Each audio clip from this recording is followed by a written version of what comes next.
describes Iran as being in a state of collapse.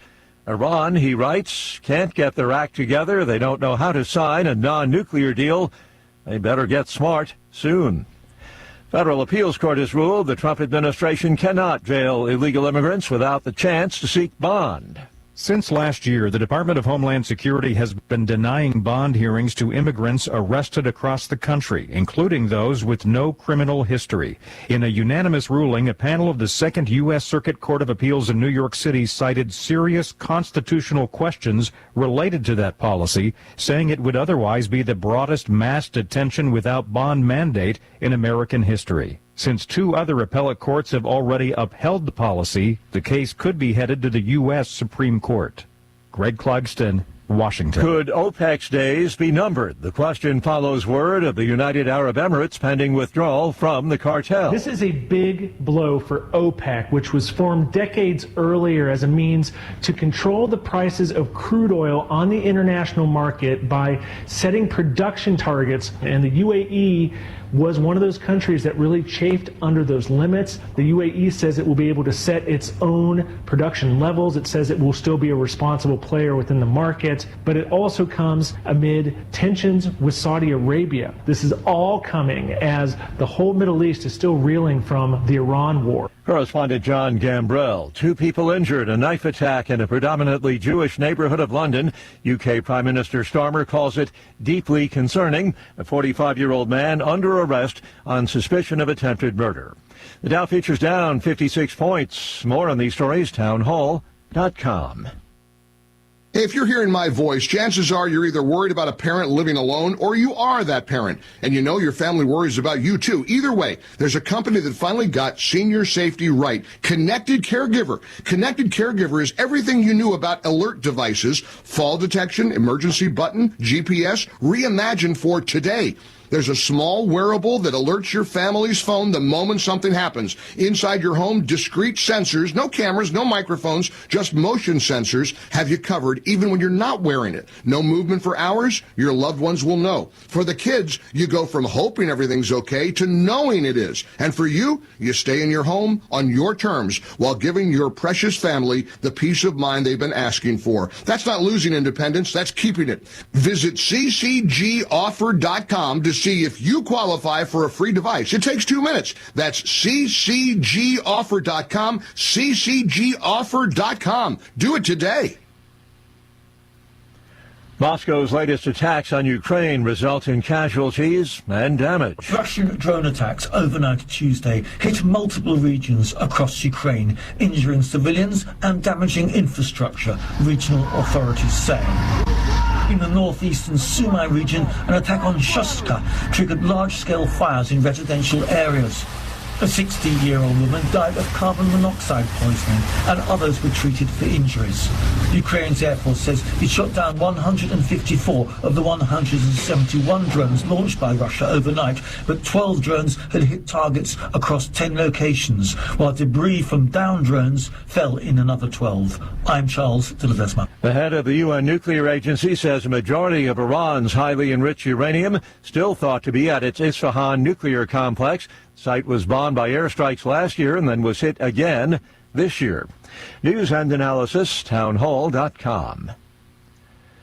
College sports premier tournament on track to see a significant expansion of teams next season. The NCAA is still deliberating expanding March Madness on both the men's and women's sides to 76 teams for next season. The NCAA released a statement Tuesday in the wake of an ESPN report that cited unnamed sources, saying a decision to add 8 teams to the bracket is a mere formality that's expected in May. The statement said, quote, "No final recommendations or decisions have been made," end quote. The tournaments have been at 68 teams since 2011, when 4 play-in games were added to the first week of play. I'm Geffen Coolball. Britain's King and Queen travel to New York City today. They'll meet with first responders, victims' families at the 9/11 memorial site. Reflecting on the attacks of 25 years ago, King Charles says, "We stood with you then, we stand with you now." More on these stories, townhall.com.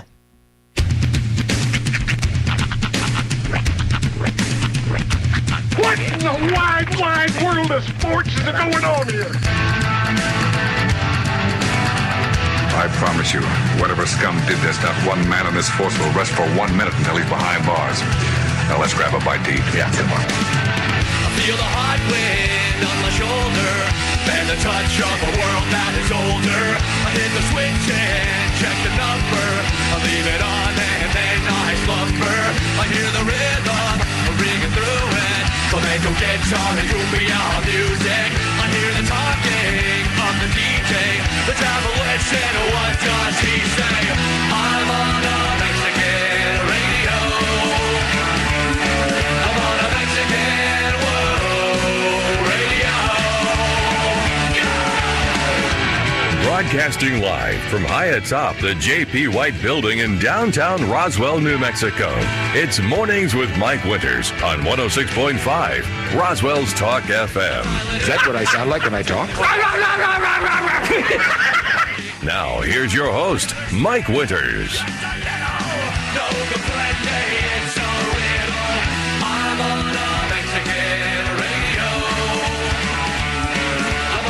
And good morning, one and all. Welcome to Mornings with Mike Winters. That sounded aggressive. I am he. That would be welcome. Jeez. Sorry. Welcome to Mornings with Mike Winters.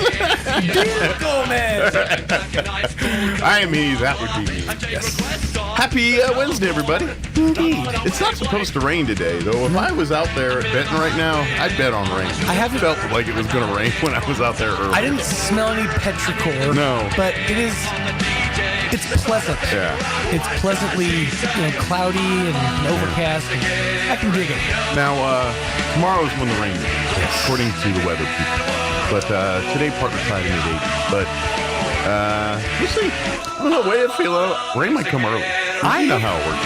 I have heard reports or rumors that, like, the almanac people, basically, they say when you have an extremely hot spring, yes, you can expect an extremely wet summer, or a more active storm summer. So okay.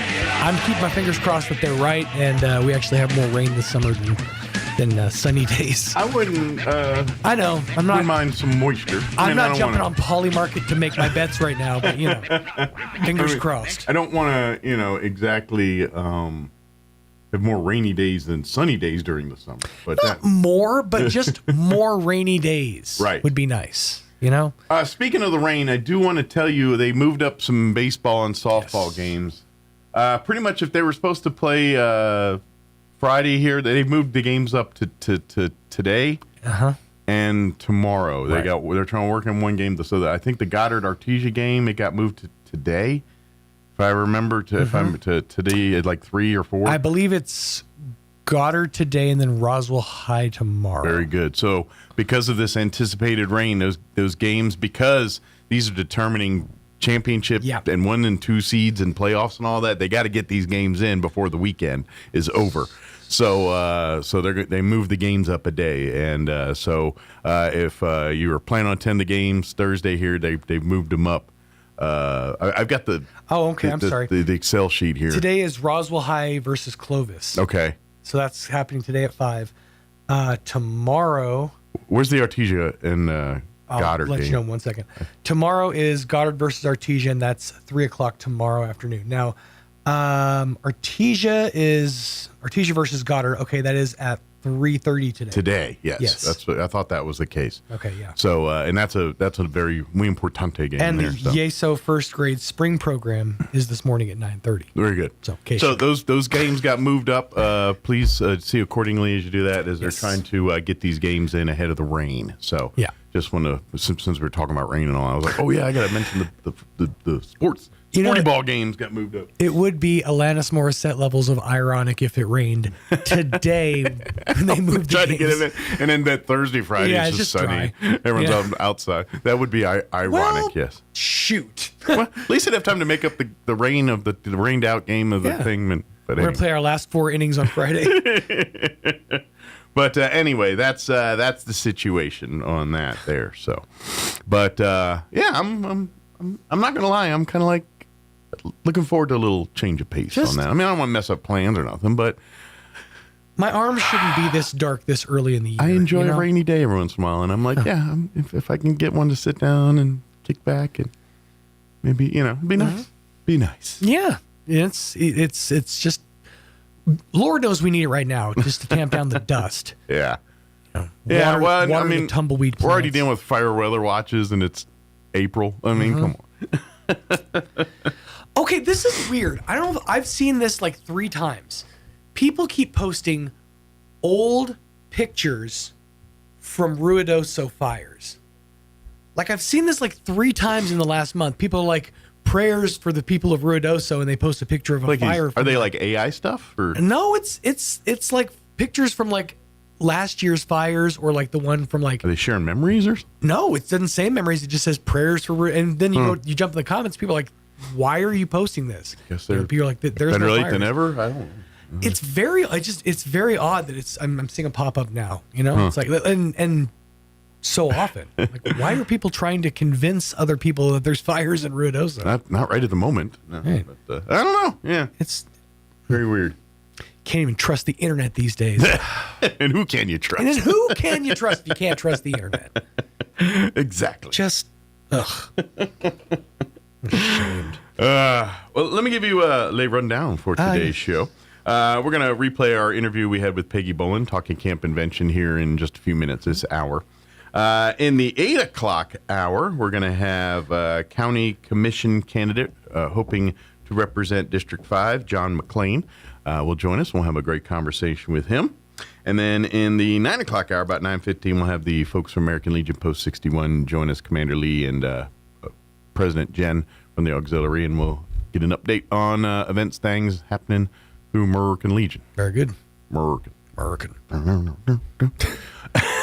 So I've. By the way, they do have their 250 going on. Yes. American Legion. Yeah. Oh, we all do with celebrating 250. But if you, at the chamber, they've got a box, and they're collecting canned goods, and they're hoping to collect 250 canned goods for 250. Nice. So if you'd like to donate, you can always bring them by the chamber, and we'll talk more about it when they're here. But there's good a box stuff, set up at people, the chamber. not just like canned pumpkin. All right, don't bring your like cans of artichokes and beans. We need like corn. Beans is good. Well, beans is good, but like no, okay. It was artichokes and okra. I saw a can of that one time. Who put those two things in a can? I don't know. That's an odd combo. They go together, but I have a can of it sitting in my pantry because I got it from a food donation place, a food box. So just donate the good stuff. All right, you haven't opened it.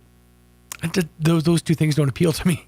Exactly my point. Well, you're a man of curiosity. I am a man of curiosity. I'm going to save that curiosity till the apocalypse. Well, we do have a morning show. That feels like a desperation move. Actually, yes, we do. That is true. Speaking of morning show antics, there's been a lot of really good trailers lately, and I saw the trailer the other day for the supposedly, although I have my doubts because a cash grab is a cash grab. Supposedly the last Jackass movie. Yeah, I'm intrigued.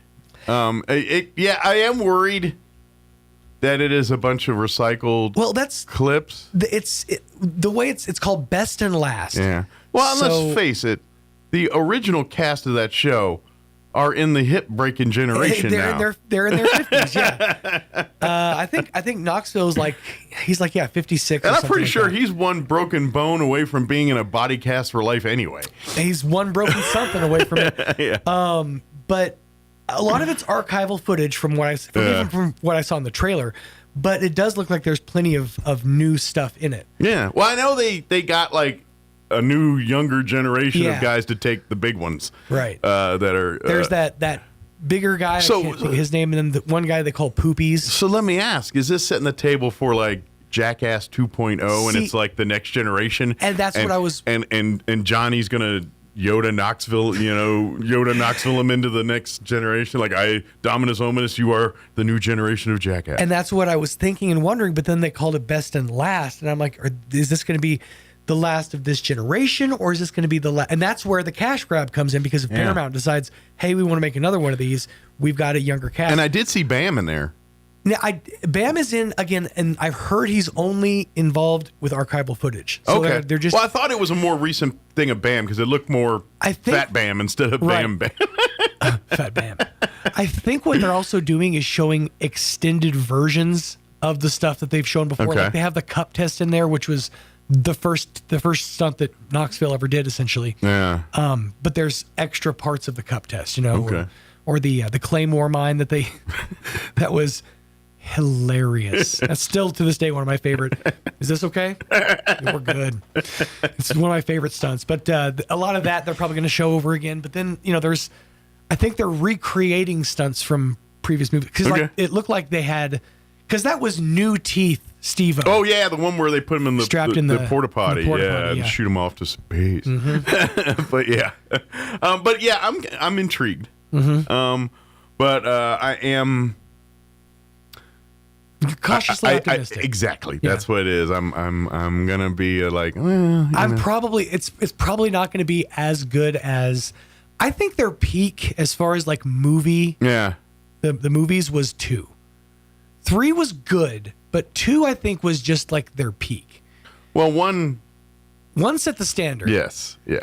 2 is where they kind of like took it over. Like that was all the stuff in Japan that they did, and right, and the high water mark. That was their peak. Well, and speaking of things that are coming back that I saw yesterday that excited me too was is Me Too coming back?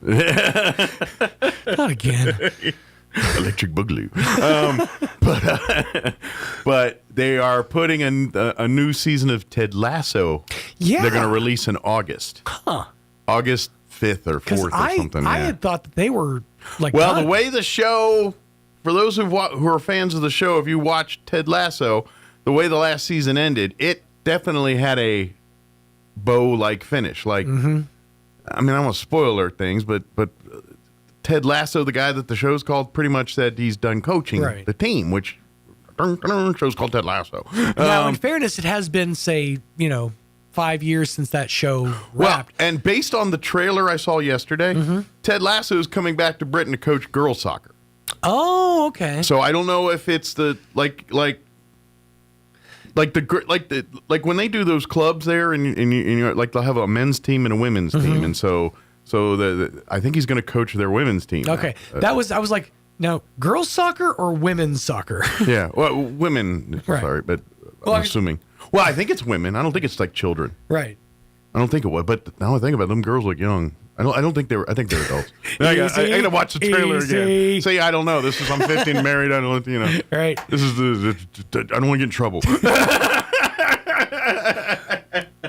I just assumed, but now I think about it, they might have been girls. I don't know. I'm assuming they were. You know what? I'm going to do some research, and I'll get back to you within the next hour. All right. But anyway, that's what it looked like. So I'm interested. I love Ted Lasso. It's another reason. It's a fun show. It's another reason for me to go ahead and just bite the bullet and get Apple Plus. Yeah. Just because they're finally starting to put stuff on there that appeals. Because I know you love the whole Scrubs and all that. Right. You will love Ted Lasso, even though it's soccer and sports. But it's just Apple programming on Apple Plus in general has this like better than plus you. it's all British stuff. And you love British stuff. I'm intrigued. So much British. So much British. I love the British stuff. Up the Brits. Yeah. All right, we ought to get the show going. It is 7:19. Let us take a gander at your weather, where it looks like rain, but it's not going to rain till tomorrow. So they say.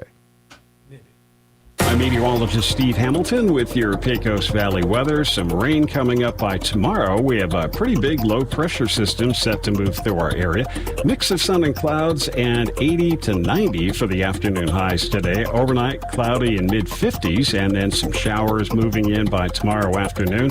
It will be a lot cooler too, 70 to 75 on the high. Rain looks likely on Friday, highs in the 50s. I'm meteorologist Steve Hamilton, and that's your latest forecast. Thank you, Steve. Currently 59 degrees here in Roswell. Humidity is at 41%. Winds are a-blowing out of the north, 14 gusting to 24. Based on my weed tree, I would agree with that sentiment. Partly cloudy for today and 84. So they say. Winds out of the north, 10 to 15 miles per hour. Tonight, cloudy, overnight low of 55. Southwest winds at around 10 miles per hour. For Thursday, we're looking at a 40% chance. They say at afternoon showers. Excuse me. Mostly cloudy. Mid 70s tomorrow. Looks like around 74. Northeast winds at 10 to 15 miles per hour. Thursday night, our chance of rain bumps up to 80%. They're talking otherwise cloudy, overnight low of 51. Southeast winds 10 to 15 miles per hour. Friday, we are looking at an 80% chance at showers and thunderstorms. High of only 53. Winds out of the northeast 15 to 20 miles per hour. Friday night, a 50% chance of rain, mostly cloudy, overnight low of 44. Saturday, 20% chance of showers, partly cloudy, and 60 for a high. And then rain wraps up there on Saturday. Sunday, mostly sunny, mid-70s, back up into the mid-80s by Monday of next week. All right, 7:20, we're going to take a quick commercial break and then our interview with Peggy Bolin and Camp Invention. Don't go away. You're listening to Mornings with Mike Winters. Feeling underwater? Van Man and the J Squad at Roswell Nissan are ready to pull you out of the sea of fees and into your next new or pre-owned vehicle. With rates as low as 1.9% and payments as low as $199 a month, plus as little as $1 down on a brand new vehicle. And we're talking rock bottom, under the sea prices. And 100% credit approval is the goal. Drive in now and get more for your trade than anywhere else. The Underwater Trade Payoff Event on now at Roswell Nissan, 2111 West 2nd.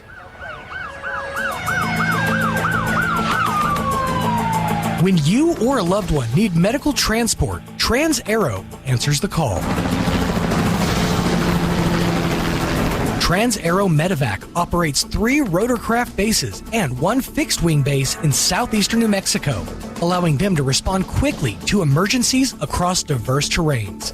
Their fleet extends coverage deep into New Mexico and West Texas, including Artesia, Carlsbad, Roswell, Ruidoso, Midland, Lubbock, and the surrounding areas. Ready to answer the call when every second counts. Trans-Aero Medevac, proudly serving southeastern New Mexico and West Texas. Flown for free, thanks to the partnership from the City of Artesia and Trans-Aero Medevac. Life support by air. This summer, enjoy outdoor family fun with seamless Wi-Fi, now available from Plateau. Great news, Roswell. Construction on Zone 39 is officially complete. Save on the speed you need with Plateau. Switch today and get reliable, blazing fast speed to stream more, game more, and surf more than ever before. Plus consistent billing and no data caps. And with Plateau, you'll save more too. Call 1-877-PLATEAU or log on to plateautel.com today. Plateau. Tried, true, trusted. Exciting news for Southeast New Mexico. The Advanced Heart and Vascular Center of New Mexico in Carlsbad, home to Dr. Amanda Ryan's trusted cardiology care for over 13 years, is now part of Current Clinic. That means world-class electrophysiology services right here in Southeast New Mexico. No more 3-hour drives to see a specialist.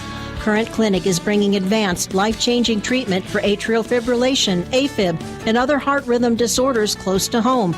Early intervention for AFib can dramatically lower your risk of stroke, and our goal is to help our community understand just how important that is. You and your loved ones deserve comprehensive, cutting-edge heart care without leaving town. If you're experiencing an irregular heartbeat or AFib symptoms, expert care is now available locally. Visit currentclinic.com today to learn more and schedule your consultation.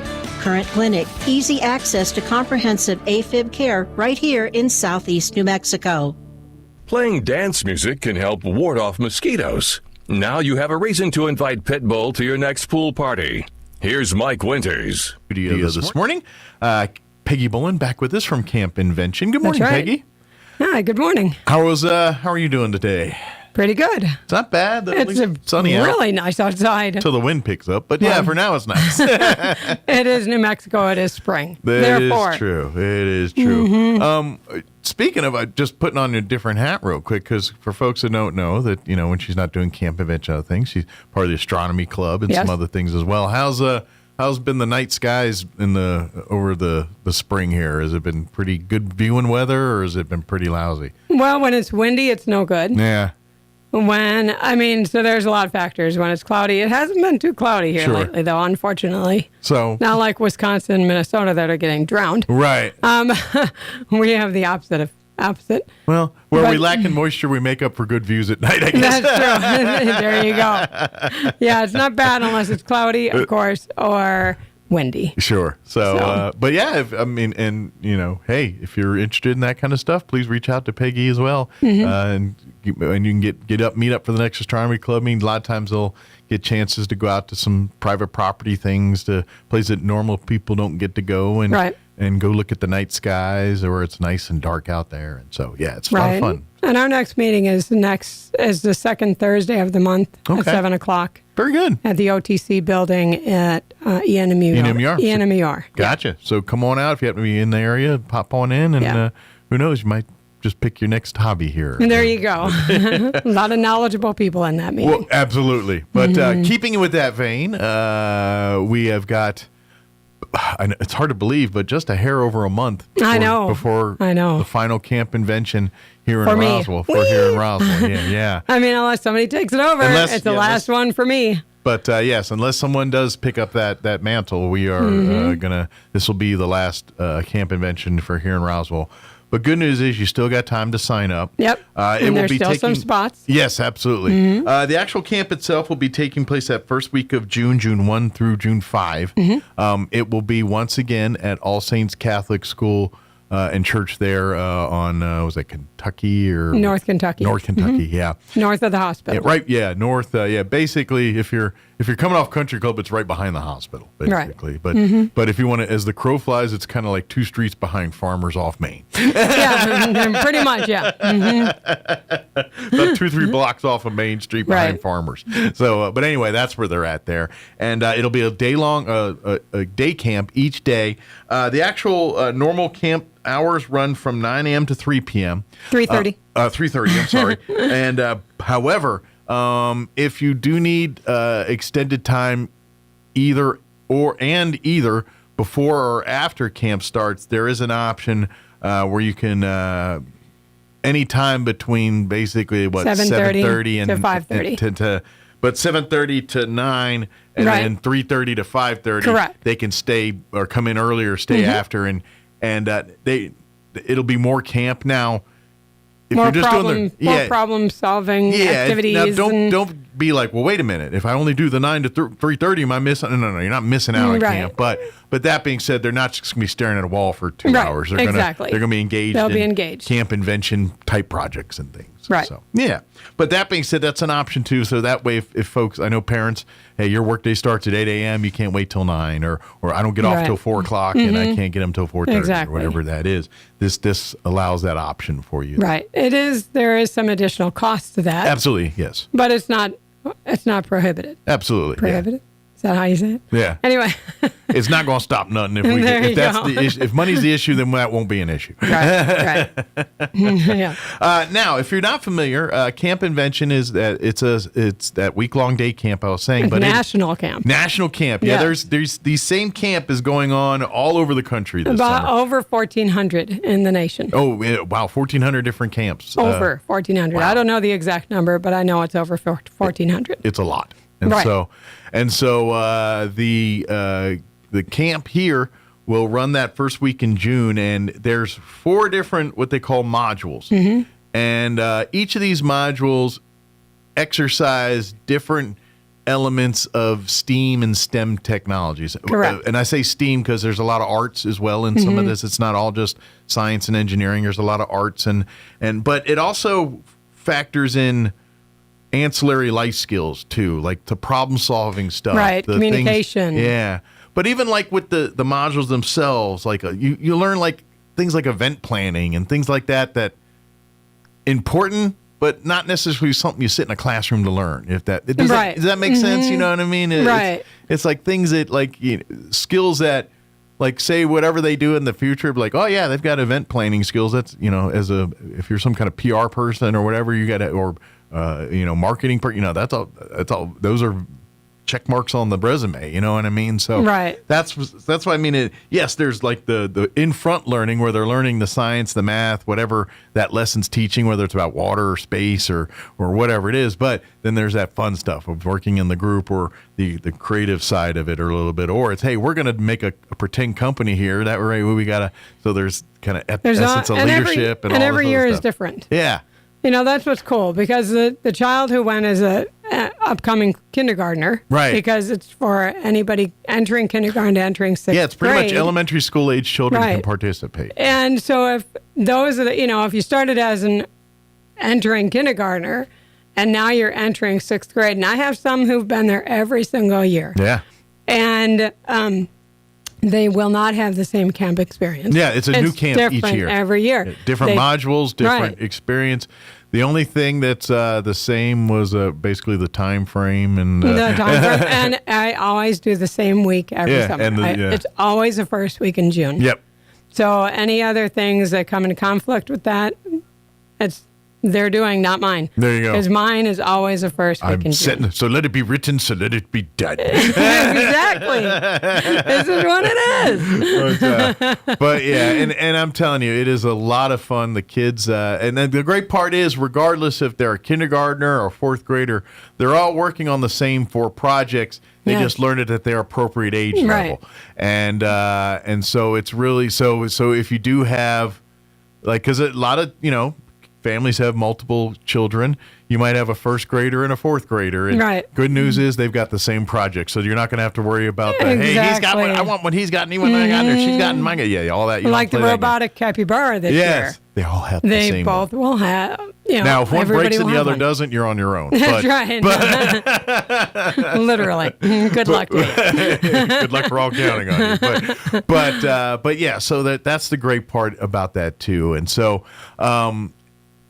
Another opportunity is if your child is a little bit older than elementary school, middle school age, there is what they call like their LIT program, which is kind of like they're not full-fledged counselors. They're counselors in training, leaders in training. Right, leaders in training. And so they get to experience camp. Like they get to participate in the projects and things like that. And they would also get a little capybara. And they get the swag. Right. But they also get an added responsibility of kind of being like a teacher's aide, where they help, maybe they help pass out materials or help just kind of keep the group in line while they're going to one event to another or whatever that is. You're kind of helping keep the flow of the camp going. Right. And so you pay a discounted rate as a camper. Right, $100 off. But for the LITs. But you kind of get a leadership position here. And it's a little bit which where is you really get to, nice. Yeah, you still get to be a camper, but you get to have a little responsibility there. Right. So. And then, we're still looking for a couple high school students who might like to be leadership interns. Okay. And they don't get paid. This is a volunteer. But it looks great on a resume. Sure. In fact, you need to get the college applications, need some filler for those. That's good stuff. Right. Yeah. So my son actually had camp invention because he was a leadership intern. He had it on his application, and I got him. That is what stood out to the principal of a school that got him to be a teacher. Wow, that's pretty nice. He said, because you showed leadership. Nice. I'm like, oh, all right, good. There you go. And he's a science teacher. Hear that, camp counselors? I know. It's like, so. Absolutely. You never know. You never know what those experiences in your life will do on that. So all we're saying is nothing but good things from coming from Camp Invention. Right. So right. And it really is a fun week. I guarantee your kids will probably come home at the end of the day, maybe a little, dare I say, tired. But just, dinner conversation should be exciting because they'll probably have a lot of stories, a lot of things to talk about. And then they'll fall right to sleep because they have exhausted all their energies during the day. Yep. And of course, the camp, now the one day, Friday is the one day that it ends.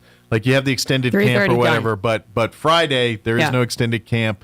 That's the final day. They kind of have, that's the wrap up day. They, and then at 3:30, camp is done. Yeah, and we're cleaning. Everyone goes home. So. Yep. But other than that, it'll the extended camp there. Now, to sign up for camp, if you just want to sign up for camp directly, go online and go to invent.org/camp. Mm-hmm. And that's going to take you to the Inventor Hall of Fame website, and that's who runs the camp invention. There'll be a tab, I believe it's in the upper right corner, Mm-hmm. and it says Find a Camp Near You or something along those lines. Click that, and then it'll ask you for a locator. You can type Roswell, New Mexico, 88201, 203, 202. Mm-hmm. Any of those will get you there. Anything is kind of, and there's only one camp to my knowledge in New Mexico, and it's ours. No. There's Albuquerque and somewhere else. Okay, but when you if you type Roswell, it'll only be one camp that pops up. Southeast area that I know of. You'll see that. Click on it, and then from there you can sign up through there. There's videos and things if you want to watch or learn more about the different modules and what they're going to be doing this year's camp. But there's also, at the application, there's an opportunity for some discount codes, too. You've missed some windows on some previous codes. However, we are still in the Save 20 code. Right. So when you fill out the application there's a part where it says add a offer code or whatever. Mm-hmm. If you promo code? Yeah, a promo code, thank you. If you type in FUN20, FUN20, Mm-hmm. you will be able to save $20 off the tuition fee. Right. Now that expires though April 28th. Yeah, so you've got basically till Monday. Yeah. Right. Tuesday. 25th is tomorrow. Is Saturday. 26th. So Tuesday. Mm-hmm. You got till Tuesday to sign up here. So if you want to save $20, you can sign up till the day of if there's a spot. Well, but we're only taking 75. Yeah, and all of this is once the cap is at 75 there, then we're that's it. Mm-hmm. But now there's still the multiple yes, sibling. those are till the end. Yes. Yeah. So if you have, like you said, more than one child to enter camp, there's also discount codes to save that you can use per child. Right. There's like what's called SIBLA 40 or 30. If you use that at the offer code, that basically saves $30 per two children if you have two children. If you have more than two children, you can do the SIBLA 40 and save $40 there per child on that as well too. So so that's another discount that you can take advantage of. Now, if you're thinking the cost for the camp altogether is $300. $300. Now, if you're thinking, well, $20 isn't going to do it or $30 isn't going to do it, I'd love to do it. There is scholarship money available for partial scholarship. Yes. However, it is a case-by-case basis. And so we ask that if you do need or would like to ask for a scholarship for camp, we ask you do not apply for camp through the website. Do not do that. Or you can call the number too, 800-946. Wait. All of a sudden my brain went, I should know this number. 968. I was so close. There you go. 800-968-4332. There you go. I knew the last part. Yeah. But you can call that exactly. Right. But if you are if you need the scholarship or would like to learn more about that, do not go through those because the scholarships go through Peggy. So what you're going to do is you're going to get a hold of Peggy directly if you're interested. You can email her or call her, and I'll tell you how to do that here in a second. And basically talk to her, and we'll determine from there how much of a scholarship you need here. Now, we can help out immensely. However, because we want to make sure that your child is there at camp June 1st through June 5th, we want to make sure you have a little skin in the game. You want to invest in it so that you don't. So we don't want to give you for free. But if it's just a little bit, whatever it is, I'll try to work with everybody. Yeah, exactly. Yep. But that being said, we want you to invest a little bit into this as well too, because we want to make sure that if we're giving away opportunities here, we want to make sure that every one of those seats are filled. Because it's always the case. There will be 70 kids at camp this year. 75. Or 75. I'm sorry. There will be a full camp this year. We would hate for someone to lose out because we gave a scholarship and they chose not to use it. So that's why we want to make sure that especially if this is probably the last camp we're going to have here in Roswell, so we want to make sure we go out with a bang. Exactly. Exactly. But that being said, if you would like some help, please reach out to Peggy. You can call her direct at 575-420-9955. Again, that's 575-420-9955. Or you can send her an email, pbolin, the letter P, BOHLIN, 2016-2016 at gmail.com. pbolin2016 at gmail.com. Right, and the children have received 3 sets of flyers at school. Okay. So if the parents have not received these flyers, they might want to go to the child's desk at school. Clean it out.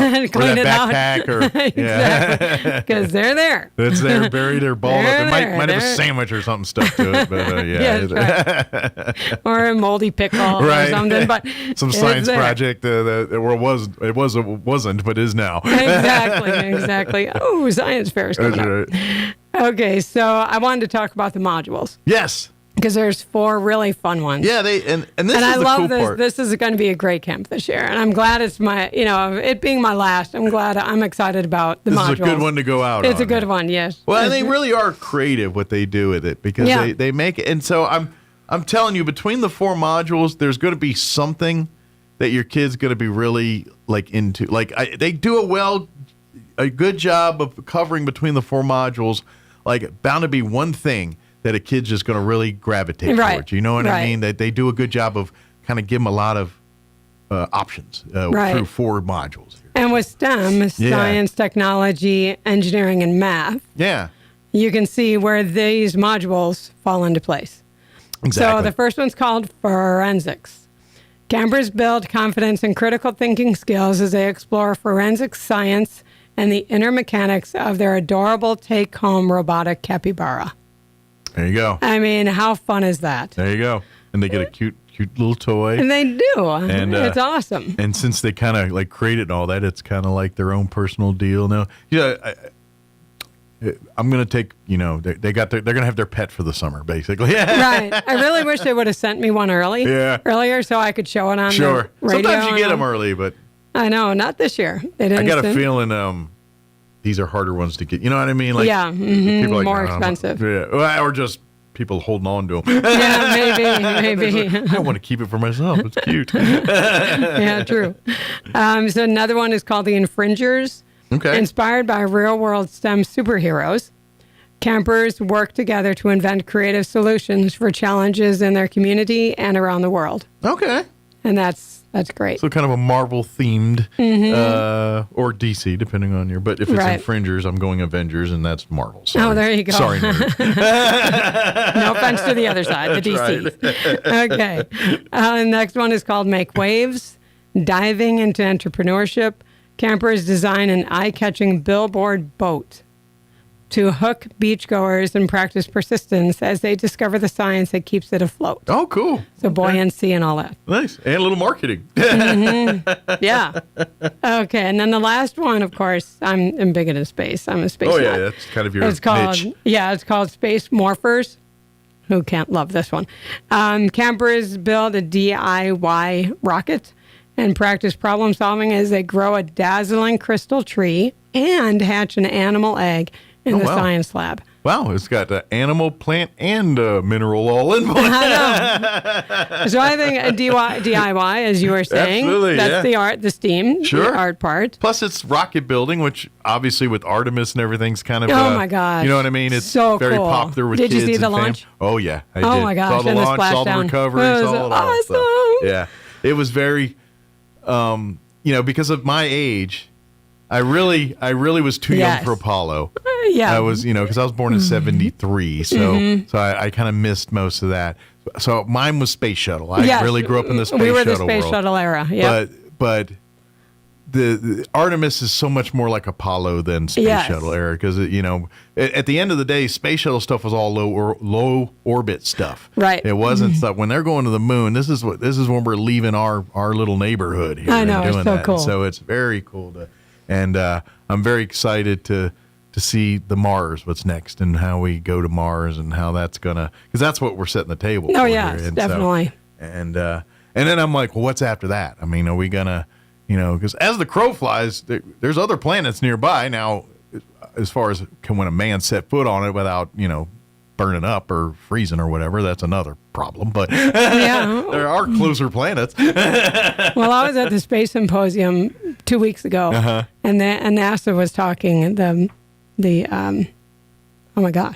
guy in charge, the CEO or whatever you call him. Right. I should know this. The director of NASA. The director. There you go. And he was saying that 21 more missions, Artemis missions, are going to happen in the next couple of years. Wow, 21. Great. I was that's like, great. That's so cool. That is so cool. So yes. So anyway. I digress. Anyway, Space Force is about rockets and stuff. I go on and on about Artemis. It's so exciting. Anyway, so I just wanted to let you all know that the camp convention is led by qualified local educators.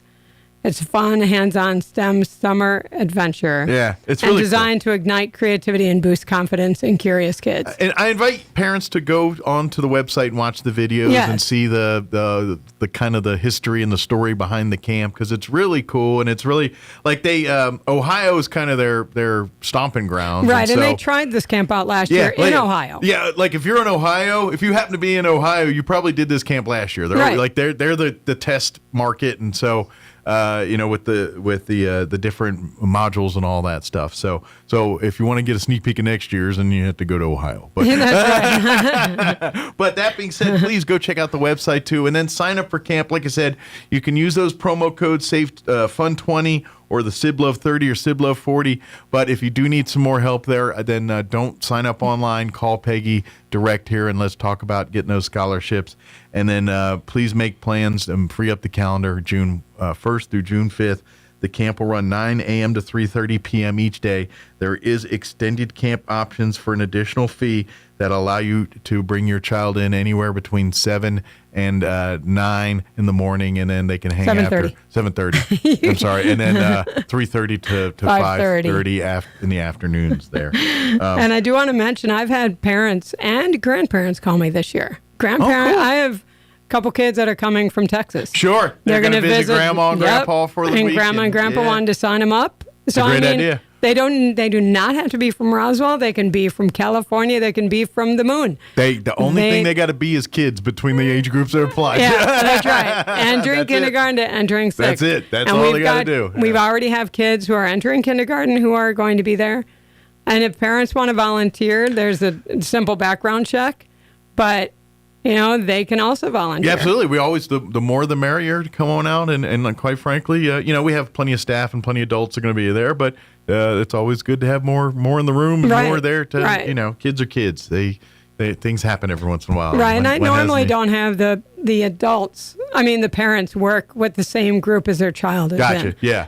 Just because your kid don't want to look at you, quite frankly. They're trying to be cool with their friends, and they want I can't be cool with mom over in the other room looking at me. So. Right. And they need their own experience. They don't want you in there. Yeah, they want their own experience. Even the kindergartners. I mean, it's comforting that mom is there, but mom should not be breathing down their neck and doing their project. Put this way, if they know you're within arm or within earshot or eyesight, then that's good enough. Yeah. Yes. But please join us, and if you're a middle school student, this is a great opportunity if you want to kind of gain a little experience as and if you love science and stuff, you get to participate as well too. But you kind of get to experience that opportunity to be a camp counselor and do that one thing responsibility. One thing that floors me sometimes, I'll approach parents and they'll say, "No, my child doesn't like science." I'm like, "Oh."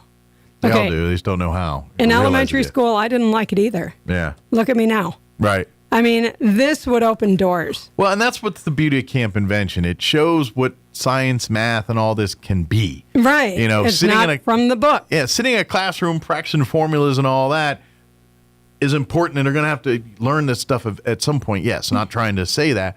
But that being said, if you're trying to get kids excited about science and math, showing them the formulas first ain't going to do it. Showing them, you learn this, you can make this, or you can go here, or you can see this, or you can do this. And now you're saying, now I know why it's important to learn that math and learn those formulas. Right. And so that's what Camp Invention What if Beethoven never had a piano? Exactly. I mean, this is an opportunity for students 75 spots. We've got some already used up, but Absolutely. there's still more available. We got partial scholarships are available. If you want to put it this way, if you have a desire and your child wants to be at this camp, we will make sure that happens. Right. Money's not going to be the problem. We just want to make sure that you're committed and that your child is ready to have some fun. And that first week in June here. First week in June at All Saints Catholic School. We're not affiliated with them. That's our location. Yep. They're just kind enough to provide a home Open the for doors. you, so. June 1st through the 5th from 9 to 3:30. $300 is the cost before any discounts. I mean, if you can afford it, then without even the code, sign them up. Absolutely. Otherwise, April 28th. I mean, I like to save money. Me too. $20. Even if I was a billionaire, which I'm not, but if I was, I'd still want a discount. $20 is one Happy Meal now. $20 will get you a burger and fries. Little one. But again, I mean, we do have extended daycare from 7:30 to 5:30, except on Friday afternoons. That's an additional $100. If you want a partial scholarship, my phone number is 575-420-9955. My email is pbohlin2016@gmail.com. Just contact me. I'm easy to work with. Absolutely. And parents, if, like you said, if you get a hold of one of these flyers, there is a QR code there. You can scan that. It'll take you right to the website and directly do all that, too. So if you can, there's so many ways. If you can smuggle this out of their backpack or desk or whatever. But yes, it's an amazing camp, and there's a reason why it's been going on and growing a little bit and going for the last 15 plus years here. So 18 years. But that's why I'm out. Yeah, that's why it was a great run, but the time has come. Right, and snacks are provided. Yeah, I have a generous donor who provides all the snacks. Good but deal. Lunches are provided by the parents. Yes, you're on for the big meal, but they get you in betweens. We got you covered. Right. So. And sign up, come check it out. And but to take advantage of the Fun 20 code, you got to do that before Tuesday. Just remember that code's only good through the 28th. So, good deal. Do we get it all? We have base camp in the morning, and we have base camp in the afternoon. This is before, as the parents are, dropping them off. Okay. During the middle of the day, of course, we have lunch, but we also have a very structured recess time where we have somebody in charge of games, and they do games together. Well, they got to run and blow off a little steam. Right? Yes. If you drive past elementary schools during recess, you'll see that isn't happening. You're standing around. It's weird. Yeah, you got. It's not like we were growing up. Yeah. So, like I said, your kid is not going to be using cell phones. They're not going to be doing anything like that. It is all going to be hands-on. Their mind's going to be working all day long. That's why, at the end of the day, they're going to sleep really well. It's like military basic training. They keep you too busy to worry about the other stuff. There you go. There you go. And it's fun. Absolutely. Well, Peggy's always appreciate it. We'll see you here, reminding folks here in a couple weeks. And folks, don't forget, sign up. This camp is amazing. Kids love it. It's a great thing. And I'm telling you, you never know. This might be the thing that turns your kid on to the dream, the passion that takes them to the rest Mars. of their lives, or wherever they want to go. Yeah, absolutely. If they want to be an astronaut, this is the generation. This is the chance. So thank you as always, Peggy. With SRN News, I'm Rich Thomason in Washington. Accused of advocating the assassination of President Trump, former FBI Director James Comey has been indicted. Comey insists he's innocent.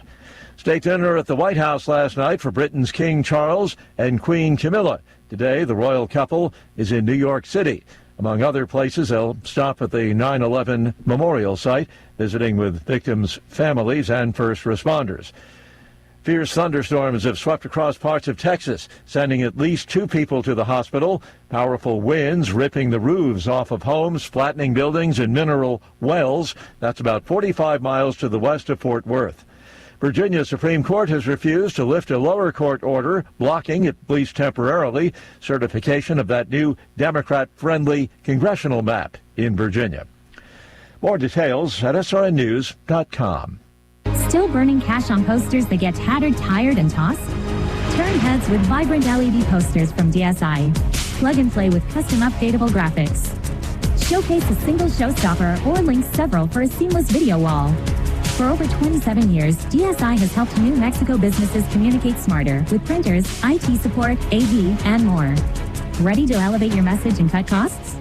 Call 888-386-7834 or visit DSINM.com today. It's time for the Chaffetz County Sports Report. A lot of stuff has been moved up to today because of the anticipation of bad weather at the end of the week for baseball and softball. So let's get to it. Roswell yesterday lost at Clovis baseball action 11-1. They'll play Clovis at home today at 5 o'clock. Meanwhile, Goddard playing at Artesia in baseball today. That starts at 3:30, and then the Rockets will host Artesia tomorrow in a doubleheader starting at 3 o'clock. Goddard softball will be, after walloping Portales yesterday, 13-2, will be at Lovington Thursday at 4 o'clock for a doubleheader, and Roswell softball at Clovis today starting at 4:30. That's a doubleheader as well. The Sports Report brought to you by DSI. Call DSI for all your office technology needs. I'm Eric Butler at Roswell's Talk FM 106.5. With the Wall Street Business Report, I'm Bill Alexander. The Federal Reserve is expected to keep its benchmark interest rate unchanged at today's meeting as war-related inflation risk and a still tight labor market linger. General Motors is expecting a $500 million tariff refund after the U.S. Supreme Court struck down some of President Donald Trump's most sweeping levies. That's boosted the Detroit automaker's outlook for 2026. BP's profit more than doubled in the first quarter as the war in Iran drove energy prices sharply higher. On the same day that the British energy giant reported a banner financial performance, gasoline prices in the United States hit new highs, a point of increasing agitation for travelers, households, and businesses. The United Arab Emirates is leaving OPEC effective May 1st, stripping the oil cartel of its third largest producer and further weakening its leverage over global oil supplies and prices. The UAE's decision has been rumored as a possibility for some time. For the Wall Street Business Report, I'm Bill Alexander in Washington. I'm meteorologist Steve Hamilton with your Pecos Valley weather. Some rain coming up by tomorrow. We have a pretty big low pressure system set to move through our area. Mix of sun and clouds and 80 to 90 for the afternoon highs today. Overnight, cloudy and mid-50s, and then some showers moving in by tomorrow afternoon. It will be a lot cooler too. 70 to 75 on the high. Rain looks likely on Friday, highs in the 50s. I'm meteorologist Steve Hamilton, and that's your latest forecast. Spring has sprung, and with the weather warming up, road trip season will soon be here. Make sure your ride is road ready by springing by the service department at Roswell Hyundai. Their team of experts can check your battery and suspension absolutely free. And with their AC inspection and performance test, which includes a multi-point inspection and performance test, brake and tire check, and fluid top-off for only $124.99, the adventure will stay cool. Get road ready for spring with the service department at Roswell Hyundai. 1909 West 2nd, call 575-623-6850 or visit RoswellHyundai.com. Looking to start, continue, or complete your higher education journey? Join the more than 5,700 current Greyhounds on their journey to student success. Eastern New Mexico University offers the most affordable higher education degree in the Southwest, and New Mexico residents can go to school tuition-free with the New Mexico Opportunity Scholarship. With online or in-person degrees, ENMU is the right choice for you. For more information, visit enmu.edu. ENMU, student success, that's what we're about. Artesia General Hospital presents seasonal reminders for a healthier spring. With new growth all around us, spring is the perfect time to refresh your health. Start with the air you breathe. Replace home air filters and reduce allergens indoors. Step outside and move your body daily. Even a short walk can improve mood and heart health. Add colorful fruits and vegetables to your meals for natural energy and immune support. And don't put off preventive care. A simple checkup today can make a big difference tomorrow. Make this spring your healthiest yet. These healthy living reminders are brought to you by Artesia General Hospital, ready to take care of you and your family. Do you have missing teeth or would like them replaced? If you think dental implants are not affordable, think again. At Maupin & Brown Dentistry, their goal has always been to provide the highest quality dentistry in a state-of-the-art office at a reasonable price. They routinely treat patients that have traveled out of town for a consultation but cannot afford the treatment quoted. Now, if this sounds like your story, come in today. As one of New Mexico's largest users of the world-class Nobel brand implants, they're able to purchase in volume and pass the savings on to you. So, if you're missing a tooth or have loose dentures, call today for a free evaluation, which includes a free 3D x-ray. You'll be given treatment options with an honest evaluation with no hard sell or arm twisting. But don't take our word for it. Just ask one of the thousands of patients they've treated. Maupin & Brown Dentistry, your choice for experienced, affordable, state-of-the-art dentistry. Call 627-0141 or visit maupinbrown.com. Talk radio has landed on the all-new 106.5 FM KEND Roswell. News this hour from Town Hall. Amrit Thomason. Accused of advocating the assassination of President Trump, former FBI Director James Comey's been indicted. In the Eastern District of North Carolina, it doesn't matter who you are. We take all threat cases seriously and prosecute anyone who violates federal law, regardless of title or status. Ellis Boyle, the U.S. Attorney for the Eastern District of North Carolina. Comey insists he's innocent of arranging seashells on a North Carolina beach in such a way as to advocate the assassination of the president. He posted a picture of it on social media.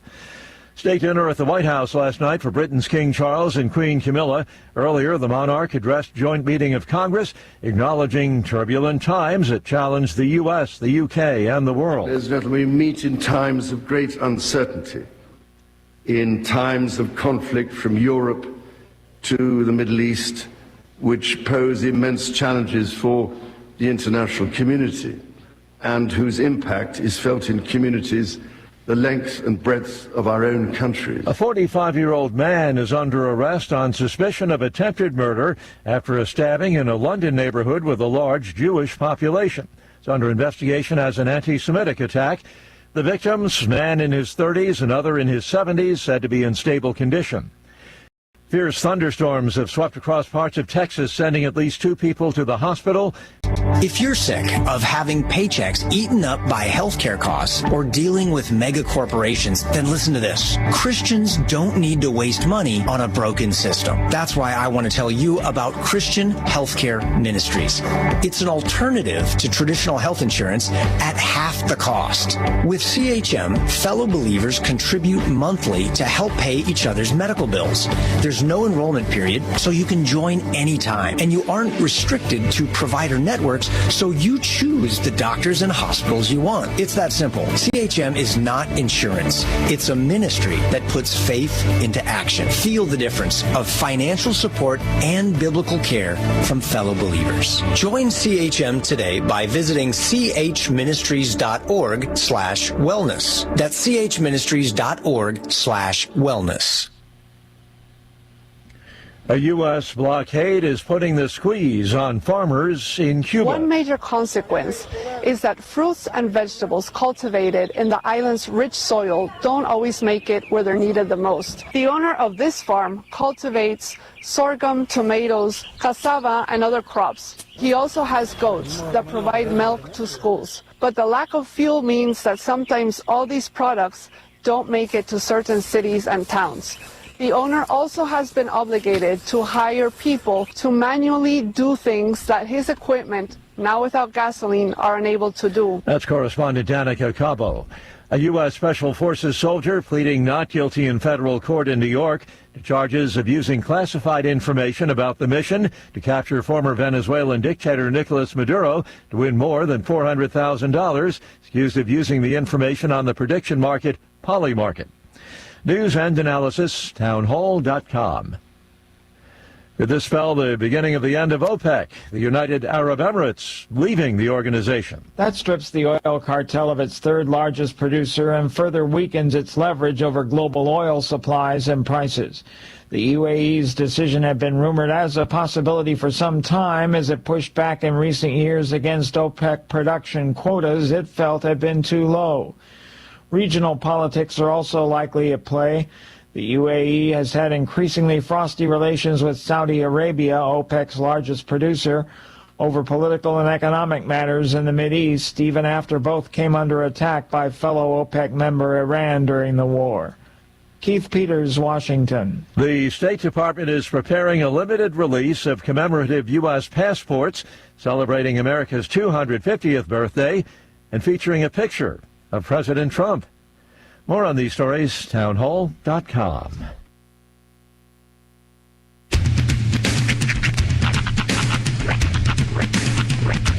What in the wide, wide world of sports is going on here? I promise you, whatever scum did this, not one man in this force will rest for 1 minute until he's behind bars. Now let's grab a bite to eat. Yeah, come on. I feel the hot wind on my shoulder and the touch of a world that is older. I hit the switch and check the number. I leave it on and then I slumber. I hear the rhythm ringing through it. Flamenco guitar and cumbia music. I hear the talking of the DJ. Let's have a listen. What does he say? I'm on a Mexican radio. I'm on a Mexican radio. Broadcasting live from high atop the J.P. White Building in downtown Roswell, New Mexico. It's Mornings with Mike Winters on 106.5 Roswell's Talk FM. Is that what I sound like when I talk? Now, here's your host, Mike Winters. And good morning. It is 6 minutes after 8 o'clock. Welcome to hour number 2 of Mornings with Mike Winters, right here on 106.5 Roswell Talk FM. Happy Wednesday. Yes, a blowy one out there. It is.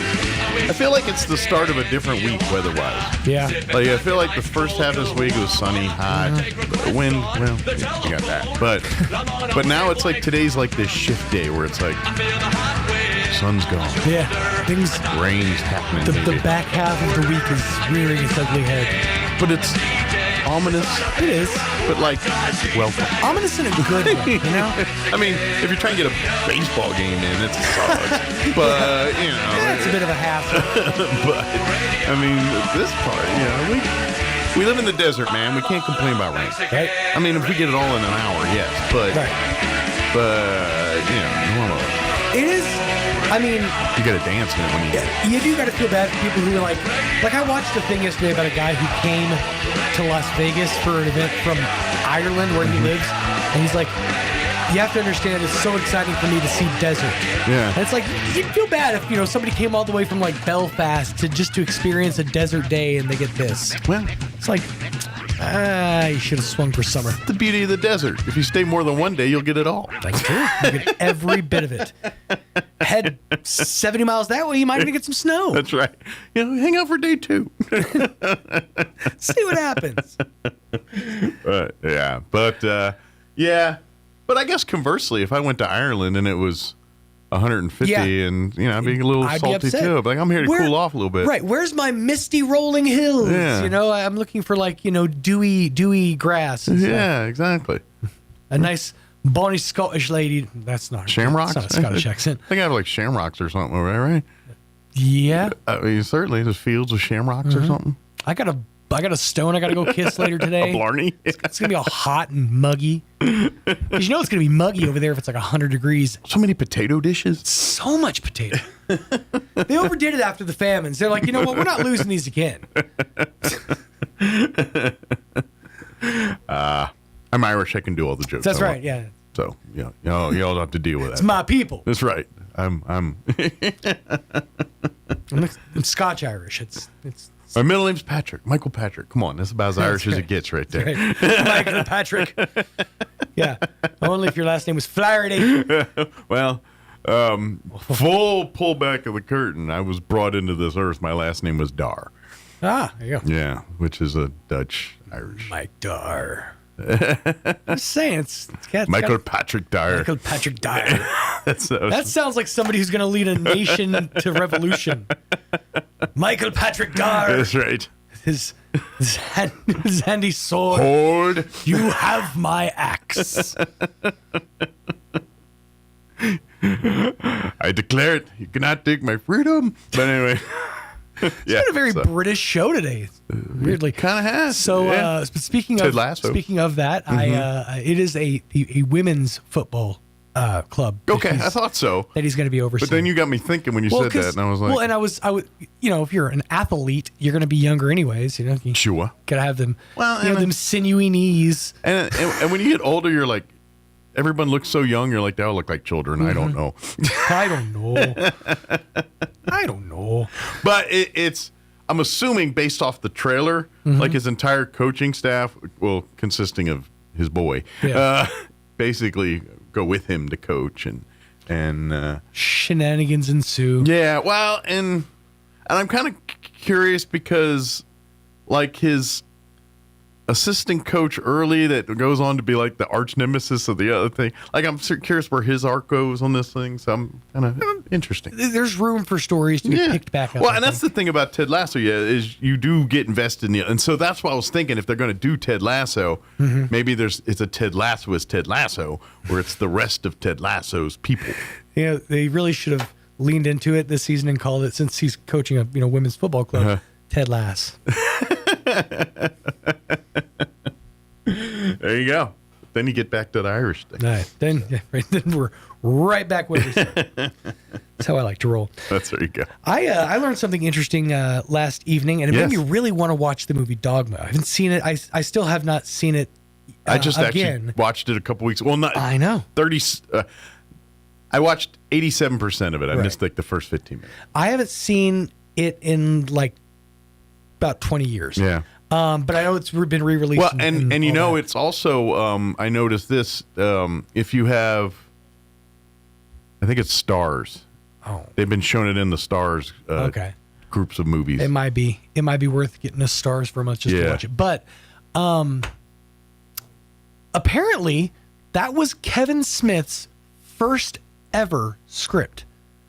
Like when he was just like before Mallrats and Clerks and all that, He was I can't remember if he was like his job or he was at his job or just was messing around. Well, literally he had a job as a clerk. Right.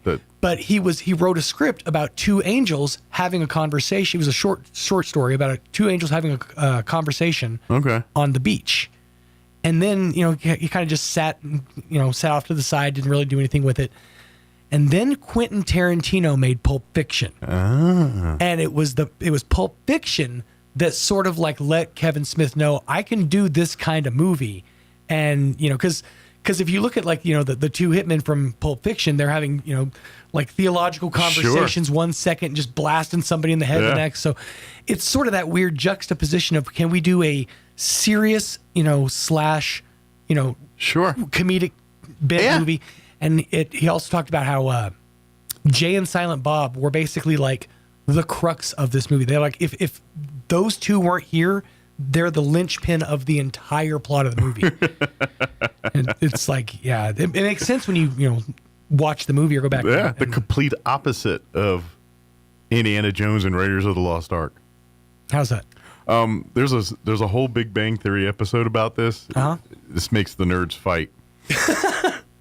Fight on, I say. Literally, Indiana Jones could not be involved in Raiders of the Lost Ark, and everything in that movie would have happened regardless. Like, I can't explain it all here. And look, but basically, they prove that Indiana Jones is completely irrelevant to unnecessary the entire to the plot movie. I bet that's a standing theory. I'd have to do research on that. Yeah, there's a whole thing about that. So this was going to happen anyways. You're just here. Exactly. Like the cup with a thing would have burnt. None of it would have. Well, no. If they would have done it anyway. The Germans would have found it and burnt themselves. Yeah. It just would have been a shorter movie, right? So it's one of those. All right, let us give you the rundown for this hour of the show. We're going to get you up to date with the weather. Like I said, this is the line in the shift in the weather where it goes from storms coming, We get dark from here. There you go. Put on your Gordon's fisherman coats. My brothers. Get a thing for pea soup. All right. Anyway, but we'll get you updated with the weather here in just a bit. Then we're going to be joined here in studio by John McLean, Chavez County Commission candidate for District 5. We'll have a conversation with him in just a few minutes. Then later on in the hour, we'll get you up to date with news and all the features and what have you, and whatever else we can come up with for this hour of the show. But first, a look at that weather. As soon as I get to the button. There it is. I'm meteorologist Steve Hamilton with your Pecos Valley weather. Some rain coming up by tomorrow. We have a pretty big low pressure system set to move through our area. Mix of sun and clouds and 80 to 90 for the afternoon highs today. Overnight, cloudy in mid-50s and then some showers moving in by tomorrow afternoon. It will be a lot cooler too, 70 to 75 on the high. Rain looks likely on Friday, highs in the 50s. I'm meteorologist Steve Hamilton, and that's your latest forecast. Thank you, Steve. Currently 60 degrees here in Roswell. Humidity is at 42%. And winds currently out of the north at 14 miles per hour. Today, partly cloudy, mid-80s. No talk of rain yet. Although it feels like it out there. Winds out of the north, 10 to 15 miles per hour. Tonight, mostly cloudy. Overnight low of 55 degrees. Southwest winds at around 10 miles per hour. For tomorrow, we're looking at a 40% chance at rain, they say, for the afternoon, mostly cloudy. High of only 74 tomorrow with winds out of the northeast, 10 to 15 miles per hour. Our chance of rain is at 80% for tomorrow night. They're saying an overnight low of 51 with southeast winds, 10 to 15 miles per hour. Friday, we're also looking at an 80% chance of showers, possible thunderstorms as well. Highs only expected to hit low 50s, 53 on Friday. Northeast winds, 15 to 20 miles per hour. 50% chance of rain for Friday night. Mostly cloudy. Overnight low of 44. Saturday, slightly less rain chances, but there is a 20% chance of showers, partly cloudy and 60. And then the rain wraps up on Saturday. Sunday, mostly sunny and 74. And then you're back into the mid-80s by Monday of next week. All right, it is 17 minutes after 8 o'clock. We're going to take a three and a half minute break here, and then John McLean, Chavez County Commission candidate, will join us here on the other side. Don't go away. You're listening to Mornings with Mike Winters. I'm Doug Turner, Republican for governor. Here in New Mexico, our oil and gas industry isn't just part of our economy, it's the backbone. It funds our schools, powers our communities, and provides thousands of good-paying jobs. But instead of supporting it, progressives like Deb Haaland want to shut it down. As governor, I won't let them. I'll stand with our energy industry, not punish it. Because when oil and gas succeed, New Mexicans win. I'm Doug Turner, Republican for governor. Everywhere I go in New Mexico, I see it. Potholes, crumbling sidewalks, dangerous roads. And every time I hear excuses from politicians who've done nothing for years. I'm Doug Turner, Republican for governor. I don't make excuses. I get results. As governor, I'll fix our roads, invest in infrastructure, and hold bureaucrats accountable so tax dollars benefit you, not politicians. We have the resources. It's time we use them to get the job done. I'm Doug Turner, and I approve this message. Paid for by Turner for New Mexico. What does it mean for a roofing contractor to have heart? How about braving a 24-hour road trip with a bad back and a 20-foot-long trailer through Interstate 40? You heard that right. A local business needed a new roof, but this business did not want just any roof. They desired a schoolhouse roof with red shingles. Well, we wanted to give our customers exactly what they were asking for. The only problem was that the red color of shingle they were looking for had been discontinued in our local region. But we didn't give up then. We were told by our supplier that the schoolhouse red color of shingle that we were looking for was still available in Arkansas. So we did what was expected of us and drove 24 hours, and we delivered on our promise. If you need a roofer who delivers on their promises, call Trustmark Roofing today at 575-755-7663. Trustmark Roofing, we put people first. Artesia General Hospital presents expert advice for a healthy spring. Seasonal transitions can affect your immune system and respiratory health. Combat allergies by monitoring pollen forecasts and using prescribed treatments consistently. Increase physical activity gradually to avoid strain after a less active winter. Prioritize hydration and balanced nutrition, focusing on fresh produce rich in antioxidants and vitamins. Spring is also an ideal time for preventive screenings and annual checkups. Early detection remains one of the most powerful tools in healthcare. Healthy habits this season build a foundation for wellness all year long. Healthy Tips, proudly presented by Artesia General Hospital. Ready to help take care of you and your family. Looking to start, continue, or complete your higher education journey? Join the more than 5,700 current Greyhounds on their journey to student success. Eastern New Mexico University offers the most affordable higher education degree in the Southwest, and New Mexico residents can go to school tuition-free with the New Mexico Opportunity Scholarship. With online or in-person degrees, ENMU is the right choice for you. For more information, visit enmu.edu. ENMU, student success, that's what we're about. It's possible to turn peanut butter into diamonds. Peter Pan tried it with his buddy Skippy, but they couldn't do it in a jiff. Here's Mike Winters. That's a dad joke you can use. 20 minutes after 8 o'clock, and joining us in studio this morning, running for election for County Commission in District 5, Johnny McLean in studio this morning. Good morning, Johnny. How are you doing today? Good morning, Mike. How are you doing today? Doing good. By the way, good with going with Johnny. Because yes. I'm a child of the 80s, and I hear John McClane, and I'm like, thank you for saving the Nakatomi Tower. Johnny McClain Jr. would be fine. Yeah, I'm sure you've not heard enough Nakatomi Tower jokes over the years. It's crazy because I never got a bit of commission off of it. No, you didn't. Never even got an invite. You'd think, but at least you didn't get gifts as shag carpets to. But anyway, thank you for joining us on the show here today. Yes, and I guess kind of before we kind of get into things, just kind of start from the beginning and tell folks just a little bit about yourself. Well, everybody sees me around town, know who I am. A lot of people. Johnny McClain Jr. Middle name Arvel, believe it or not. Oh wow. Arveil. Okay. Arvel. But born and raised here, 63 years old. Third generation. Okay. Grandparents came here. Great grandfather came here early 1920s. Okay. And settled around farming and ranching. Moved into town, and rest is history. My dad's here, and my family's here, and all my uncles and aunts are here, and part of the dirt of Chaves County, basically. Yeah. Well, and we're rooted deep in Chaves County. Sure. My kids are here. Have a son, 2 daughters, and they're fourth generation. 3 great grandkids. They're fifth generation. My wife Barbara. We've been married 41 years. Wow. So this has been home, and your family's home, and yes, for a short time away. Actually got to do some cowboying right out of high school up on a McDally Ranch up north of Roswell. And that's something that I think a lot of folks, because when you're young, you always want to go out and soil your oats, so to speak, and go see what the world has to offer. But, a lot of times that you come back home to what you know and what you love and your family. And that's what happens. It's a short time, but I do the cowboy deal, And sure. So I understand. My grandfather taught me how to ride. He was a true cowboy. Sure.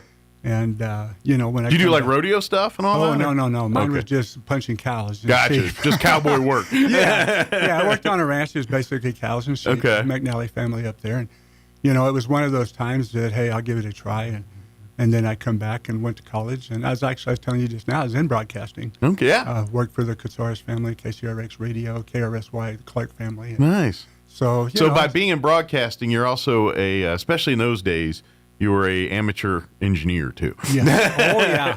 Oh yeah. I went through the whole realm, and and then amateur radio operator back then. Absolutely.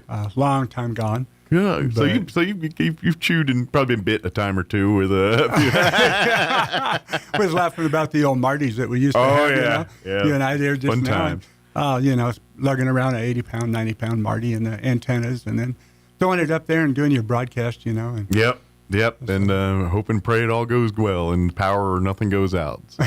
Well, back then we didn't have like we do now. Yeah. The internet was definitely nothing. Not even thought about. No. Everything was either done by phone or by like you said, the Marty transmitter signal, remote transmitters here. Or like I did. I explained a while ago. We broadcast Billy the Kid pageant, and Marty wouldn't quite work from up there in Lincoln. So yeah. I ran in, got some phone lines from Ruidoso, come back, and we passed it right into a rotary phone. Yeah, generally speaking, those little transmitters only have about 10, 15 mile or radius, and Lincoln and Ruidoso that quite don't cover it there. No. Not to mention the hills and everything else out there. We just couldn't bounce it off line of sight on there. So. Yeah. But anyway, we'll get back to the other side here. Yeah. So obviously, got a deep family history, roots here in Chavez County. So I got to ask the next question is what made you say, you know what, I'd like to throw my hat in the ring and run for county commissioner? Well, back in 22, I was going to run. Okay. Great man stepped up and ran, Michael Perry, and history on that part. So I was going to run then, and I wound up in the hospital sick, had some issues, and bounced back and come back. So the timing just wasn't right. It wasn't right. The good Lord said, hey, not ever, but focus on you not right now. Yeah. So then it came around this one, and I decided, you know what, I was going to do it then. Let's step up, get it done, and run for it, and have a lot of great support. Not a single one of my family members have ever said, is this sure you want to do this? Sure. I said, yeah, I do. Gotcha. So they kind of, Johnny, is this you sure this is you? And you're like, this is what I want to do. This is it. And they've never once not backed me. Gotcha. And once he said okay, and then it's rally around Johnny on this. Oh yeah, I have total support from my family, friends, loved ones all across the country. And when I decided to do this, I said, you know what? It's not about me. It's about Chavez County and our kids, grandkids, and great-grandkids. Sure. That's what I'm about in this campaign. So let's talk about what's your because obviously when someone decides they're going to run for office, there's, I guess you say, passion projects or things that are reasons that this is why I want to. What for you? What are those reasons that no, these are the things I want to address as a county commissioner? Correct. And a lot of people look at county commissioners as outside the city limits. Sure. I've ran into several people that don't even know they can vote for a county commissioner. No, if you live in the city of Roswell, you live in Chavez County. Yes, you're you represented by a county commissioner. Yes. And these folks here in my district, at District 5, I had a lady that had that. She goes, I've never voted for one. Didn't know I could. So after you explain that realm, sure. And I put it in the aspect of look at the center of town. Our courthouse says Chavez County Courthouse. Absolutely. Roswell Courthouse. Absolutely. Everything comes in. Everything's Chavez County, and your sheriff's department has just as much jurisdiction in Roswell as the Roswell Police Department does. That's their territory. And it falls into a realm. What I'm about is going in as a commissioner in District 5. Once the people put me in office, they're going to find out that I am about our kids. Gotcha. Our grandkids and our great-grandkids. Everybody has the same problem talking to the district. Mm-hmm. We have nothing here for our kids. I know that's a big deal. Some people think they can chew it up and go and make it work. As commissioners, we have to get in there and do our part also. Sure. Everybody thinks that the commissioners are just outside the city of Roswell, that, they have nothing to say so about it, but we do. Going into that aspect. Well, that's where commissioners, and I'm sorry, didn't mean you. No. You can have a foot in both worlds whereas, yes, everything is here in the city, county, city stuff going on. City is very much but when it does come to bigger issues outside of the county city purview, the county commissioner is also your representative there. Correct. Too. So like when there's bigger, like for instance, when they're dealing with some of these sand dune lizards and wolves and Mexican gray wolves and various things, there's a lot of times coalitions of different counties and different states that are fighting lawsuits and things. And so your county commissioners are generally the ones that kind of, we need to join this fight, or no, we need to back out of this fight, or whatever that is. So outside of the county city, that's very much a part of the purview. But when they're not dealing with that stuff, it's, your streets, your roads, your day-to-day life stuff, very much a part of that. Well, yes, they are. And, speaking around the district and everything, the county commission and every one of them each one of them has their diverse side that they have, mm-hmm. and each one of them is talented in their own way. Our commission right now, they've done a great job. You can't say anything bad about anyone. Sure. Times make it to where politics gets in the way. I'm not a politician. You get that straight up front. Sure. I'm a man that wants to step up and make a difference. I believe I have a lot to bring to the table. I have great diversity in the jobs that I've held. Sure. The life experiences I've had. I understand the backside of the commission, and they operate pretty much under the same rule of Robert's rules. Sure. They come in and they work everything that they do in the commission is under those policies. And Robert's rules is something that a lot of people don't know about, but that's how it's operated. Absolutely, yeah. A lot of FFA 4-H kids, they're very familiar with it. Yeah. Oh, you're talking old time now. Yeah. But you get down to the brass of it. Sure. I came into it with expectations, and that I want certain things I want to do. Sure. And the county commission, back when I was young, you was young, Roswell had great jobs.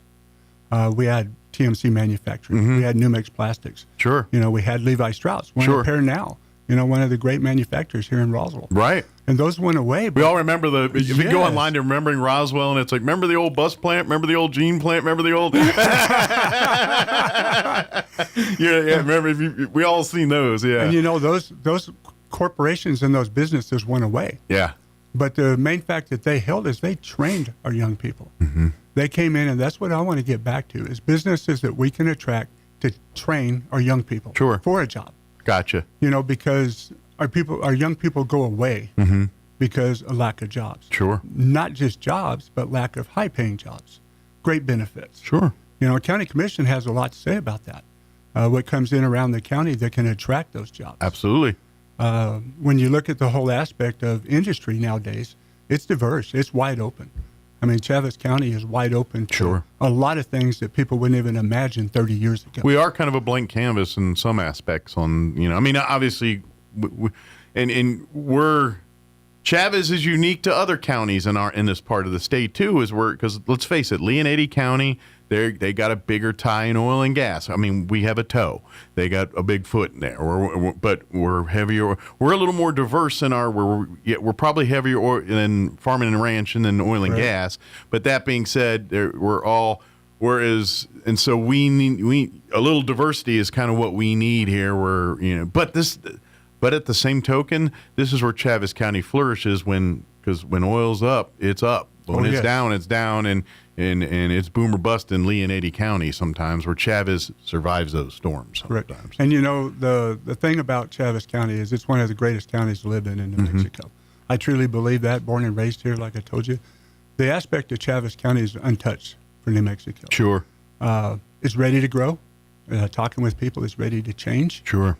All the way across. I mean, me as a commissioner going in after June 2nd, we have to look at it and look at ourselves and look at the people we need to work with. Sure. How do you question on because we got both sides of people in the county that are like, yes, we need the growth, but at the same time, we don't want to push out our farming and ranching roots. How do we balance that side too a little bit? Well, our farming and ranching here in Chavez County is a stronghold. Chavez County. It's been here, and we have to do the land management right for them. That's where a lot of key people come in that's running now. Sure. And those people understand. And the people that have run those farming and ranches, you're talking generational wealth again. Sure. And that's what I've coined a phrase is generational wealth. And then we go back to foundational generational wealth. That's what's crumbled in Chavez County. Gotcha. And we have to get back to managing those lands in a way that the farmers and ranchers know who's on their side. Sure.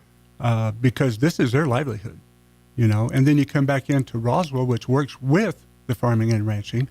You have the small women, the men businesses that are women-owned businesses. They rely on farming and ranching. Sure. So those people are the backbone of Roswell and Chavez County. Gotcha. And you have the outside form with the farming and ranching that holds things together, and in a sense, it is glue. Sure. Because we rely so much on farming and ranching. Absolutely. And it's a big deal in Chavez County, and every one of these folks are deep-rooted, just as my family is. They're deep-rooted here, several generations back. But that foundational generational wealth is going away. Sure. And that's what I want to build as a county commissioner. We got to have roads. We got to have infrastructure. Sure. We could spend hours talking about that. But we also have the diversity to attract people back to Chavez County. Absolutely. And keep our people here. They don't go off, they get jobs somewhere else. Sure. Chavez County is underestimated in what we can do. And I believe that over time, nothing happens overnight. Sure. But we will build that foundational generational wealth again for our kids, grandkids. Absolutely. I do want to, what your thoughts on this too, just because, and this is the city and the county both struggle on, like you're saying, attracting and keeping young people here, keeping folks staying here. Obviously, the jobs, if you've got to have something to support their family. If there's no income, if they can't, housing, a place to live, Chaves County doesn't have the housing issues Eddy County and Lee County are experiencing things. But that being said, the other side of that, too, and this is, like a lot of people ask the city folks, but really this is also a county thing, too, is the other side of things, where quality of life, where, the city, of course, this is more of a city question where they deal with, like, the city and parks and things. But as a county, what can we do to say, not just the business side, but even the cultural or what the fun side of things. Yeah, what's saying, because obviously that, like they say, we need more doctors. Well, guess what? Doctors are looking at what there is to do when they're not being doctors, and because they're golfing and things. So and we always fall that on the city because predominantly that's where most of that. But I imagine the county also looks at these kind of things. And is from your perspective, what would be the county's way to kind of contribute to that side? Well, I'm going to throw it out there, and a lot of people are the same aspect that I'm talking to people walking through my district. Sure. District 5 is pretty much about 95% city. Gotcha. So, and the diverse people that live in there are different cultures. So my aspect is the county and the city need to get up, get together, reach across the table, and work with each other. And we all know there's been a history of some good times in that, and some not so good times on that. Correct. But each one of us as county commissioners, each one of us city councilmen, we each have our own diversity in what we can do and what we can bring to the table. Mine is life skills. Mm-hmm. I work for a company that gives me the versatility of traveling all of Chaves County, from the Boot Heel all the way into Roswell. They're diversified, and I listen to people. Gotcha. That's what I do. I listen to people, and they're all saying the same thing: change. And they know that it's going to take time. Sure. But if we don't build it now, it won't be there 30, 40 years ago like we had. Absolutely. And that's what they're looking at now is change, but positive change in the way of keeping our kids, grandkids, and great-grandkids. Gotcha. That's what it's about. And that's what it should be about. Politics should never be something that interferes with that foundational generational wealth, and it does. Absolutely. And it's a big part of it. Sure. And this is the uniqueness of a county commissioner, whereas you almost have to sometimes swim in the circles of the senators and the nastiness of that. But at the end of the day, you're doing the real local government that impacts the day-to-day lives of people. Whereas like a city councilor, they're swimming in all infrastructure and things of the city, but a county commissioner is a little different because it does get political. And that's, obviously there's, city races are nonpartisan. When we get to the county commission, these are partisan races, but there is for a reason on that because at the end of the day, you do swim in those circles. And so the county commissioner is almost that unique one where you have to, you get to do the day-to-day good of a politician, but you still got to be a politician. If it's whereas a city council or something, I'm not saying it's not because it so much is, but there's not the titles there with that so much. Where county starts getting that level, and so I imagine that's where because of your job and your talk, and this is where your experience excels there, where you're going to have to deal with people that you don't agree with sometimes. Well, and you do. Every person has their own attitude. Every person has their own quirks, you might say. But as a county commissioner, we have to work with every aspect of the county. Mm-hmm. There's some upset people out there. I mean, you look at what Roswell and Chaves counties had over the last 3 years. I got to be honest. I don't care what side of the fence you're on. You're probably upset either way. Everybody's not happy right now. Which I don't know if that's good or bad, but nobody's happy right now. You can't please everybody. Please the crowd, but don't please the individual. You can't do that. Yeah, exactly. No, but you always say you can't please everybody. But if you please nobody, is that bad? Well, that's true. There's a lot of truth to that. But that being said, the whole aspect with Chaves County and in my travels that I go through, I mean, I work with a lot of people through the valley. Dexter Hagerman, Lake Arthur, here in Roswell. I work for a company I worked for over 25 years, almost 26 years, I believe it is. And we diversify. We started out in Vending. My boss lives in Las Cruces. I take care of everything here. Okay. So I'm in a lot of businesses, and I see what the people are saying. Sure. I talk to them. And, and I ask them the same question. I said, what is it going to take for you to stay in business? Mm-hmm. There's a lot of people that don't ask them that. And then what is it going to take? And they say, same thing, our kids to be here. We want our kids to be here. They want their families. They leave because their families leave, basically. Yeah, oh yeah. You look, and I don't care what anybody says. Once you hit a grandparent age and your grandkids leave, and you ain't got nothing here but a job to hold you to, they're going to go to those grandkids. You're right. You're absolutely and the whole world's that way, yeah. not just Chaves County. When you talk to the aspect of family, I'm very big in family. Mm-hmm. My kids are deep-rooted here. All three of my kids, my son, my two daughters, one works in the jail system, Chaves County. My daughters are both school teachers. Yeah. So they've had that diversity that have brought them up to say, hey, there's a foundational generational wealth for you. And you're the proof in the pudding. So you see it works here. You keep your people here. You want to be here? Yeah, I'm here.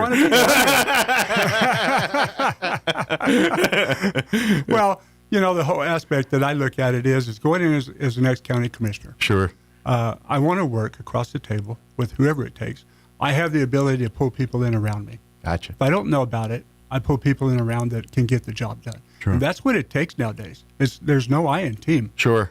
County commissioners are very diverse people. Respect every one of them that's on the board. I respect every one of the county commissioners. We have to get back to working together for the betterment of Chaves County. Sure. Our roads, crappy. As a guy that's driven them, pretty much, like you said, you're all over the county. Yeah. I drove across yesterday for the first time. The bridge on 285 is open. Great things happening there. Everybody's happy. I will say that. I'm surprised there wasn't a bigger party for that one because people have been like, when are they going to get that bridge fixed? But there's so many roads in the county and in city that they need that work. They need that love. Absolutely. Some of them totally non-passable. I mean, you can't get across them. You can't work with them. You can't do anything with them. And the commission knows this. And they have those plans. It's like I say, it's not going to be overnight. Sure. The flood didn't do us any favors. Didn't do us a favor at all. And everybody said, well, it wasn't widespread. It was. Some places hit harder than others. I mean. Well, and unfortunately with the flood, the damage you don't find right away. No. And that's part of the problem is they probably have to spend a year just finding all the damage because when it gets to structural stuff and then stress line cracks, especially when you get to bridges and things like that, you don't understand that that when you find those bridges that just fall all of a sudden, it's because people weren't doing their due diligence on those. Yeah, and it goes back generations. Yeah, on some of our roads, some of our bridges. So there is some of that going on. Oh yeah, I mean the people around Chaves County, they look at it. They want to know that long-term plan, and that's one thing the commission can be better on is transparency. Sure. As I talk to people, they say, hey, we need more knowledge. We need more transparency from the commissioners. That's something that we can build on. Sure. And so you want to bring that to the table. Bring that to the table. Yeah. These folks are telling me, hey, what are they going to do with my arroyo? What are they going to do with the lands that has this vegetation on it that's not holding water? Mm-hmm. Those are things that they want to know about before it comes up to the commission and say, hey, we're voting on it. Absolutely. Now some of that can't happen. I understand that. But some of it can. Sure. When you're diverse in what we can do in advertising, what we can do on the internet with social media, we can get that word out there to them before they come alienated to the commissioners and the city council and say, what am I doing here? But even if you put all the variables on the table, and even if it's not the answer you want to hear, if you can see the same variables they were coming to the decision that they had, and at least you can understand the logic behind it. You know what I mean? Yeah. It's like, look, I don't agree with the decision, but given from this angle, it'll make sense why you decided to go that way. Right. And they have the right, the people of Chaves County have the right to know what's happening before it happens. Sure. They want them details, and in ways, politics has gotten in the way of that. Absolutely. Well, we do. We live in a world now that, and I hate to say it, but if you have a D or an R in front of you, people are automatically going to have an opinion about you. Now, we always had that, but it's much more visceral now. Or like I'm not going to listen to that person. You know what I mean? And that's just the world. And that's the problem is at the end of the day, I don't think we're that far apart. I just think if you're willing to listen a minute, and you know what I'm saying? Well, in the aspect of that, when you're talking about listening, people are willing to listen. Sure. But they don't want to hear both sides sometimes. And you want to hear what you want to hear. That's our nature. Yeah. I want you to agree with me. I don't want to do that. Yeah. It's to disagree, but I don't agree. Yeah, absolutely. Yeah. Yeah. But be more willing to be open to listen to things. And I'm not saying being strong in your convictions. That's never what I'm saying. Your morals, you be. But at the end of the day, I think our morals aren't that far off if we just understand each other a little bit better. Well, and everybody says, well, like you asked, what do I bring to the table? I've worked with organizations, still work with an organization. I handle millions of dollars a year. Yeah. The company that I work for handles millions of dollars a year. So the budgeting and everything, I've been a volunteer firefighter for 37 years. Gotcha. Here in Chaves County. Worked under thank you for your some of the service, too. greatest chiefs as a public servant in fire service. Short time with the Roswell Fire Department. Every one of these chiefs understand what it takes to operate their departments. Sure. I started with East Grand Plains Fire Department under the direction of Monty Baker, moved to Berrendo, worked on great chiefs. Back in the day, Buck Alders, Tom Meelan, all these guys that brought us up to where we're now. Tim Pollock, the Berrendo Fire Department, he's one of our great chiefs too. And we go back, to the days of where the chiefs actually paid to fix a tire. That's where I come from back in those days. Yeah. Because the commission had it, they've done it, but you're out and they have to get it done. Back then we had way more grassland than we do now, and that's a shame. We had a lot more water back then. Mm-hmm. And, living now in a dry area, it's been there, it's coming. And now a lot of people say water's an issue. And that's a whole aspect that, that's out there. Everybody knows it. But coming up in the fire service, I've worked with a lot of great people. The public servant, you come out and you look at it, especially when you're dealing with fire and EMS. You're looking at people that is a very, very diverse time for them. Mm-hmm. They're going through a lot of stress. Seen them at their worst, basically. Yes, you see them at their best sometimes when they're happy, and definitely down times when they're not. Seen a lot in Chaves County, a lot that's not here anymore, so it'll never happen again. Mm-hmm. But given that whole realm of coming through and working with the public, I give an aspect that people see me out there. Now I'm not as involved as I used to be, but I am still a member of the volunteer fire department. Well, it sucks when we get older. We can't run as fast or move as fast anymore. 63 years old, you get a little slower. Some of us lose our hair, but I have mine. Mine disappeared, but you get a little angry when you run up and down stairs now. I was working in the fire service. I worked with these guys in front of the county commissioners at that time. A lot of them great county commissioners. Sure. Going before them, asking for money and everything. I understand the budgeting already with the fire service. They put their budget together every year. The county oversees it. Comes in from, the state fire marshal. And they mandate a whole lot of and it's getting worse. Not worse, but for the better. Sure. And there's things coming in Chaves County that may happen, may not happen. It's there. It's ready to build on. And that'll be up to us as commissioners once we go into it. Absolutely. You look at our fire and EMS and our law enforcement. And that's where I go back to foundational generational wealth. Not everybody's knocking the door down to be a volunteer fireman. No. It's not happening. You know why? We don't have the kids here. We don't have that population base when they get out of high school. Hey, that's what I want to do. And back then, it's really hard everybody wanted to be a volunteer fireman. Yeah, and you can't recruit volunteer firefighters outside of the area. You can't. They don't have the luxury of the paid firefighters to go recruit and things like that. Yeah. And, our paid service, the city of Roswell, Steve is a great chief. He comes in. These guys are very talented. They understand the fire service. But that's very expensive to recruit outside and all that, too. It definitely is. So and, going back to that, our law enforcement end. Locals, our firefighters and our law enforcement or anybody, they could drive 45 miles away and make more money. That's sad, But we can build on that as commissioners. We can build on that as city councilmen. And we can bring it in to where we can keep that law enforcement, keep our fire service here, our EMS and paramedics here. And when we keep them here, businesses thrive. Sure. When we build that foundational generational wealth to give them the pay and the benefits, you go through and you train somebody, spend a lot of time and effort in them, put the money into them, and they spend their time to pay back the city or county, and they're gone. And now we train them and they go somewhere else. All that training goes to Eddy County or somewhere else. And some people look at an aspect, well, it's city's fault, it's county's fault, it's a sheriff's fault, it's a Roswell Police Chief's fault that our community is not safe. No, it's not. It's because that foundational generational wealth is not there. It's not one entity's fault. And a lot of blame goes to a lot of different people. Sure. And they look at me like coming in as the next county commissioner. Okay, you're one of 5. It is, but you have to have 3 to have a quorum. You have to have 3 to make a decision. And that goes back to what we was talking about a while ago.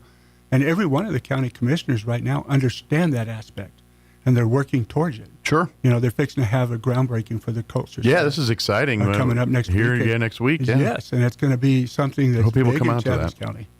I'll be there for it, so hopefully you're there. Yeah, well, to be honest, this could change the face of Roswell and what's the future as far as events. And I mean, UFO Festival, that could really shift the cultural downtown mecca for everything. Definitely, for sure. Yeah. And the Culture Center is something that's been coming for a long time. The public's wanted it, a place to do that. Yeah, I'm excited to see it when they, put on its party and everybody dress asks me, you see my billboards around town. Yeah, sure. I know you've seen my face. My daughter, when I put my first one up, she goes, Dad, go take it down. And I'm like, why? And she said, because I just don't understand why you're on a billboard. I'm freaking out. She's gotten used to it now. So. Sure, I get that. But I put my billboards up. You see them around town, and a lot of people say, "You don't speak Spanish, Johnny McClain." I said, "No, I don't." But if you look at them, I put them up in English and Spanish for one reason, and if going in, I will be a true voice for all of Chaves County. Now, when you put that out there, you have to be a true voice for all of Chaves County. Sure, it's not one-sided. Absolutely, every single person every here citizen has their own diverse population. We have a diverse language. We have, we have a high. Whenever you look at the Spanish population, anybody has to relate. Mm-hmm. I have to relate. Now, I don't speak Spanish, but a lot of my friends do. A lot of my relatives do. Sure. Because you have that diverse ability. You're married. You're into it. You have the whole realm of generations. Absolutely. And that's what Chaves County is about. And that's what creates Spanglish, because that's what happens. Is so I understand. We start talking half Spanish, half English. With the half Spanish, but when you come down to it, the people of Chaves County are so diverse. Yes, absolutely. And to look at each one of their sides as far as their heritage, you look at it and you say, these people are here for a reason. They want to be here. Absolutely. But they don't want their kids and grandkids to go. And I can't stress that enough. Because it is all about our kids, grandkids, and great-grandkids. Absolutely. I mean, you know this. Absolutely. And, it doesn't matter where we come from, who we are. We have to live together. Absolutely. We're here. We see each other on a day-to-day basis. We see faces that, hey, we're not going to see them again, but we do. Mm-hmm. Everything in Chaves County comes around. I was talking about broadcast a while ago. Mm-hmm. I went to pay my way through college doing broadcasts with KRSY Radio, Clark Family. And it's funny because DB, I met with him, and he said, hey, I ran into your old bosses the other day. And I said, what are you talking about? And he said, well, Jim Clark said to tell you hi. He wanted to know if that was Johnny McClain that worked for him in 85. And wow. He's like, yeah, So everything comes back around. Sure. And it's not just small here. world, right? Oh, yeah, definitely. Oh, that's cool. But going as county commissioner, I'm looking forward to just sitting there with the commissioners that are up. District 1 has an election coming up also with us. Yes. Each district has 3 candidates that's going into Absolutely. it.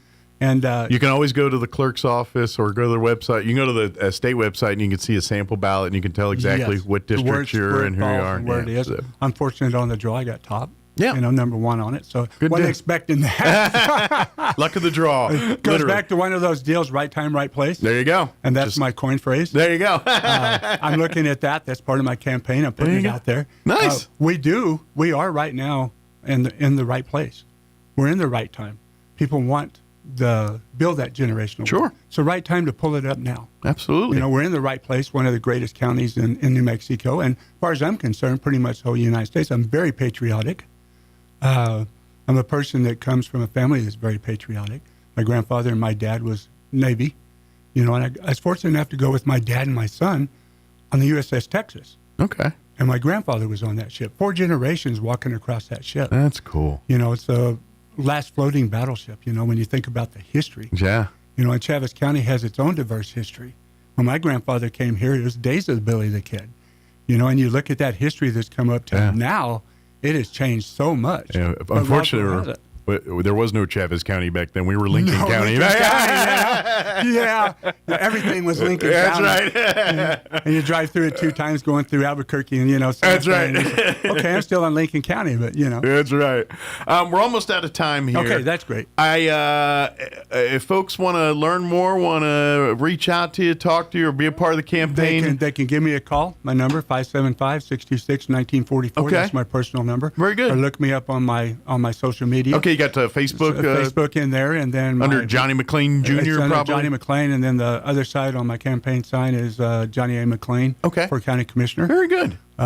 They can reach me at my email, like one that I set up for my commissioner run. Gotcha. So it's McLean4. Okay. It's McLean4commissioner@gmail.com. Very good. And then so they shoot can look out. me up there. They can send me anything they want. I'll be more than happy to look it up, answer them. Absolutely. You know, that's not a problem. Like I say, I'm a people person. So they can look me up that way. They'll see me around town. Like, you know, we'll be at the forum next week on Tuesday. On May 5th. Yes, Sorry to say, we're already in it, you know. May 5th. Put me in the office now. You're ready to put me in. There you go. You know, but closing, you know, if it comes around and we look at everything, I'm for the people, by the people. And the 3 R's, that's what I'm going by. The right time, right place. And I am the right candidate to put in as Commissioner of District 5 come June 2nd. You know, our early voting starts May 2nd. Yes. You know, absentee ballots comes up. So. And don't forget, if you're an independent voter, you can vote in the Republican primary. You can. And to be honest, for commission race, this is the general election. So. Yes, it is. It's decided right now. But, So, you know, aspect there, too, yes. are young voters, 17 years old. Yes. You know, if you're going to be 18 by the general election in November, you can vote right now in the primary. Very good.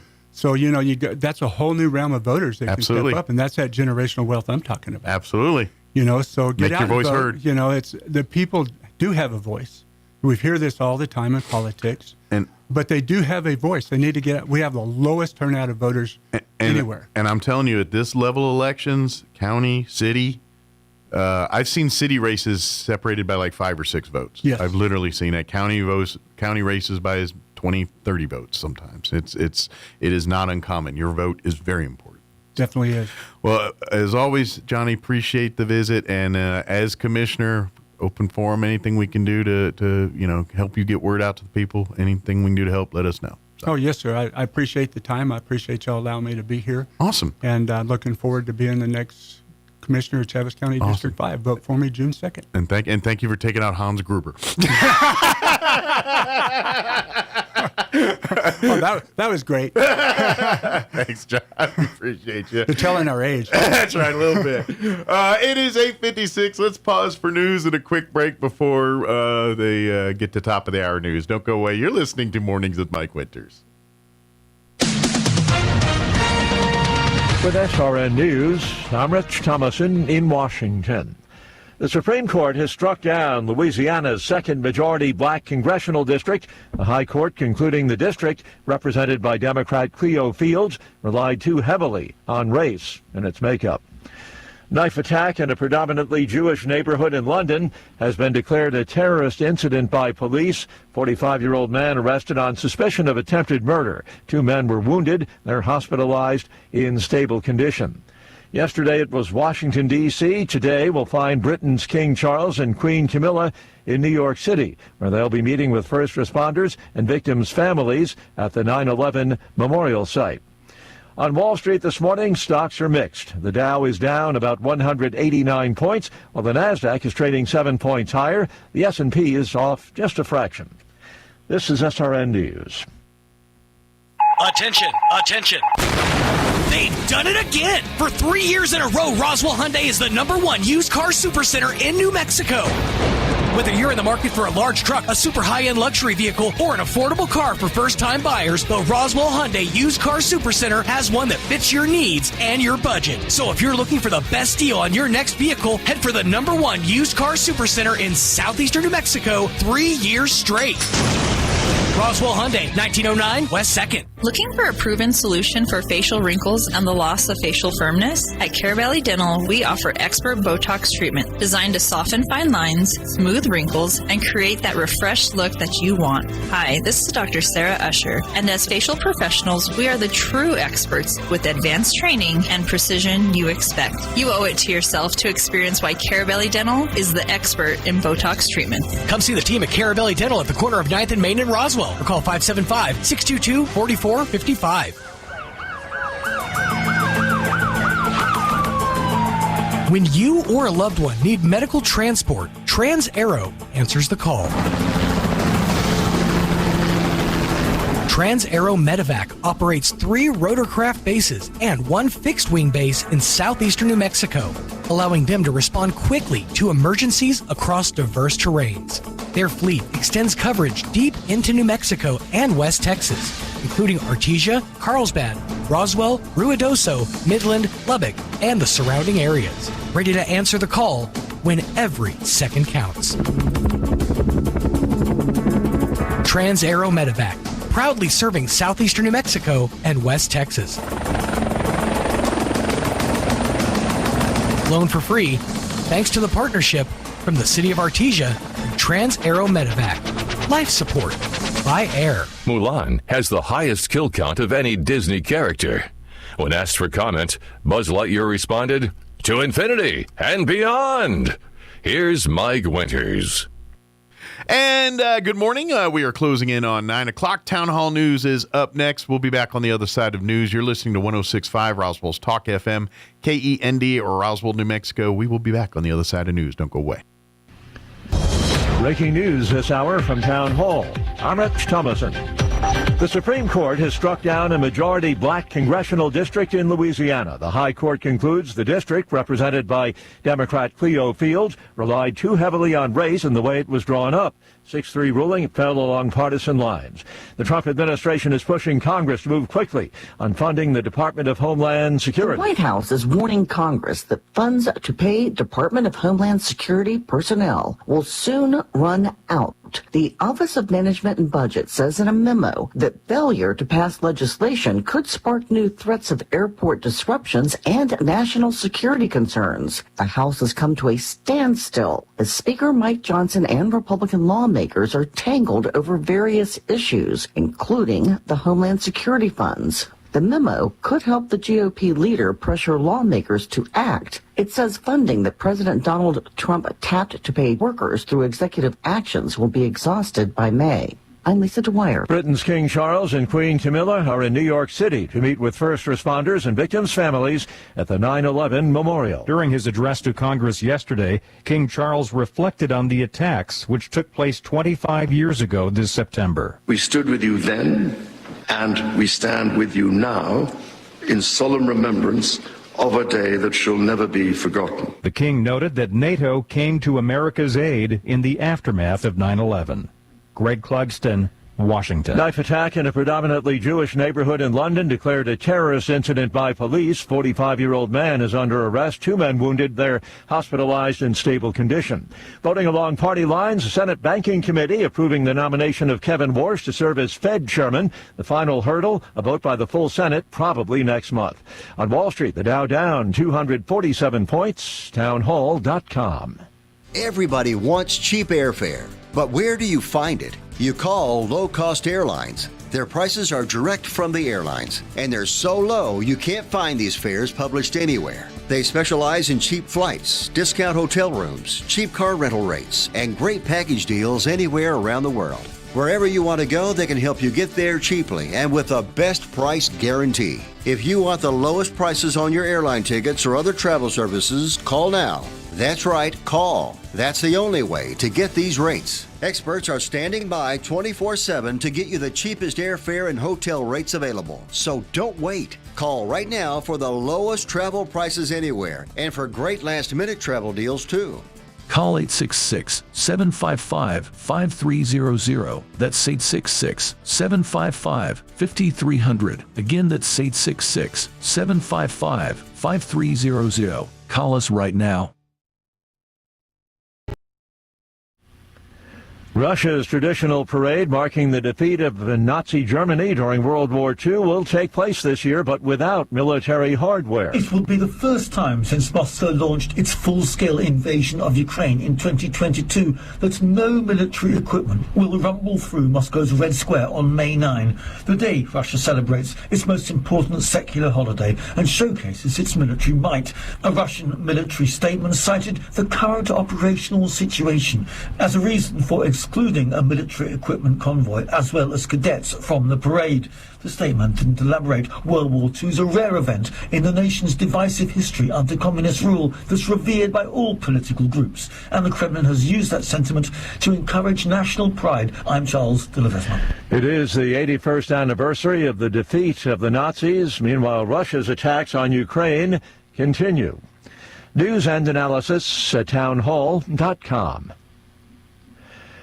Responding to Democrat gerrymandering in Virginia, there's a drive to reshape congressional districts in Tampa Bay, Orlando, and South Florida to benefit the GOP. Florida Governor Republican Ron DeSantis unveiling a new congressional map for the state that could give Republicans up to 4 additional seats in the House ahead of the 2026 midterms. Right now, Republicans hold 20 seats, and that number could increase to 24. Democrats have 8 congressional seats in the Sunshine State, and they could potentially lose half of them. Laura Winters reporting. The man charged with trying to storm the White House Correspondents' Dinner to kill President Trump last weekend took a picture of himself in his hotel room just minutes earlier, outfitted with an ammunition bag, shoulder gun holster, and a knife. The details contained in a newly released court filing. More on these stories, townhall.com.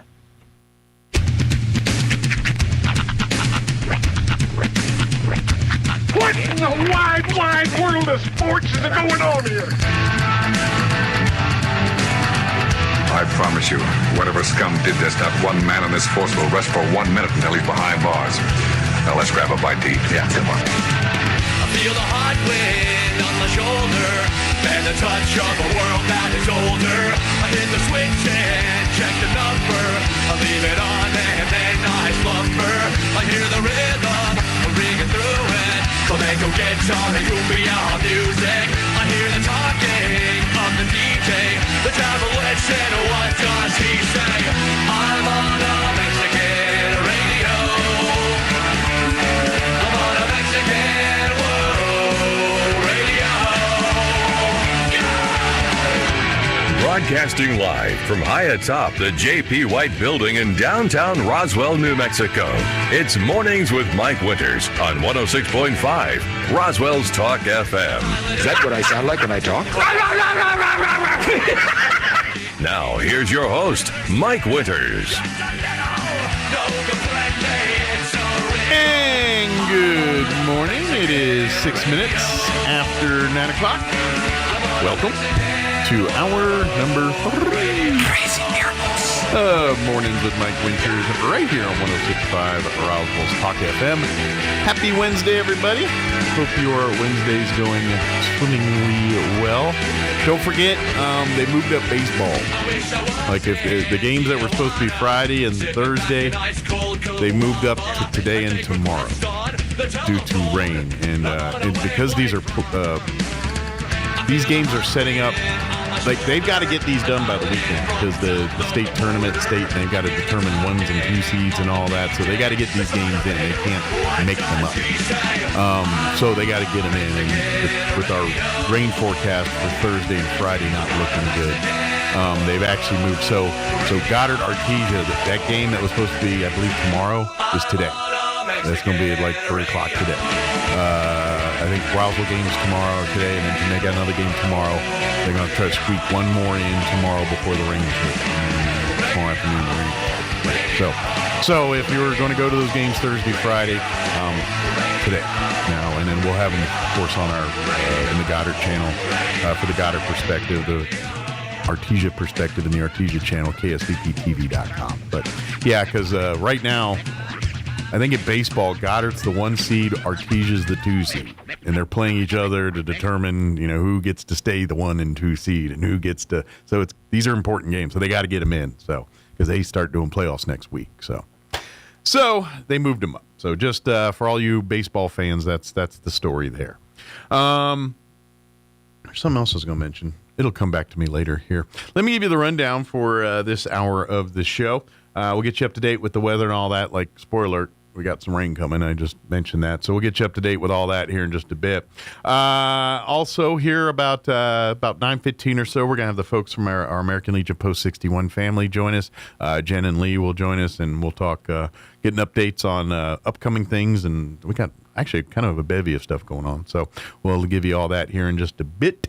Later on the hour, we'll get you up to date with news and, of course, your Wall Street business update and whatever else we can come up with for this hour of the show. Before we do anything else, let's go ahead and take a look at that weather. And I guess it's starting to clear. Like it was more ominous this morning. Now it's less. Like I felt like I was like, they kept saying it's not going to rain till tomorrow. And I'm looking, I'm like, I think you're lying. I think it's going to rain today, but looks less like that now, but still kind of cloudy. But anyway, here's your weather. Weather this hour brought to you by Southwest Bearing under new ownership. Custom solutions for your heavy equipment. Hydraulic hoses, hose repair, bearings, seals, sprockets, belts, tools, fluids, and fittings. I'm meteorologist Steve Hamilton with your Pecos Valley weather. Some rain coming up by tomorrow. We have a pretty big low pressure system set to move through our area. Mix of sun and clouds and 80 to 90 for the afternoon highs today. Overnight cloudy in mid 50s and then some showers moving in by tomorrow afternoon. It will be a lot cooler too, 70 to 75 on the high. Rain looks likely on Friday, highs in the 50s. I'm meteorologist Steve Hamilton, and that's your latest forecast. Thank you, Steve. Currently 60 degrees here in Roswell. Humidity is at 42%. Winds are out of the north at 14, and my weed tree outside agrees with that number. Today, partly cloudy, partly not, with a high of 84. Winds out of the north 10 to 15 miles per hour. Tonight, mostly cloudy and high of 50, or excuse me, overnight low of 55. Southwest winds at around 10 miles per hour. Thursday, we are looking at a 40% chance at showers, they say, for the afternoon. Mostly cloudy, hit mid 70s tomorrow, 74 for a high. Northeast winds 10 to 15 miles per hour. Thursday night, our chance of rain kicks up to 80%, possibly a thunderstorm thrown in there as well. Expect an overnight low of 51 degrees with southeast winds 10 to 15 miles per hour. Friday, we're looking at an 80% chance of showers. Also the chance of a thunderstorm there as well. High of only 53. Winds out of the northeast, 15 to 20 miles per hour. So it's going to be windy, cold. Big bag of stink on Friday is what that sounds like. Friday night, 50% chance of showers. Mostly cloudy, overnight low of 44. And then for the weekend, a 20% chance of showers Saturday. Partly cloudy, 60 for a high. Rain ends after that. Mostly sunny on Sunday with a high of 74. And then just in time for work and school, mostly sunny back into the mid-80s. So there you go. Look at your weather. It is 11 minutes after 9 o'clock. Let us take a 1, 2, 3 minute break. And then we will talk with the folks from American Legion Post 61 here on the other side. Don't go away. You're listening to Mornings with Mike Winters. I'm Doug Turner, Republican for governor. Here in New Mexico, our oil and gas industry isn't just part of our economy, it's the backbone. It funds our schools, powers our communities, and provides thousands of good-paying jobs. But instead of supporting it, progressives like Deb Haaland want to shut it down.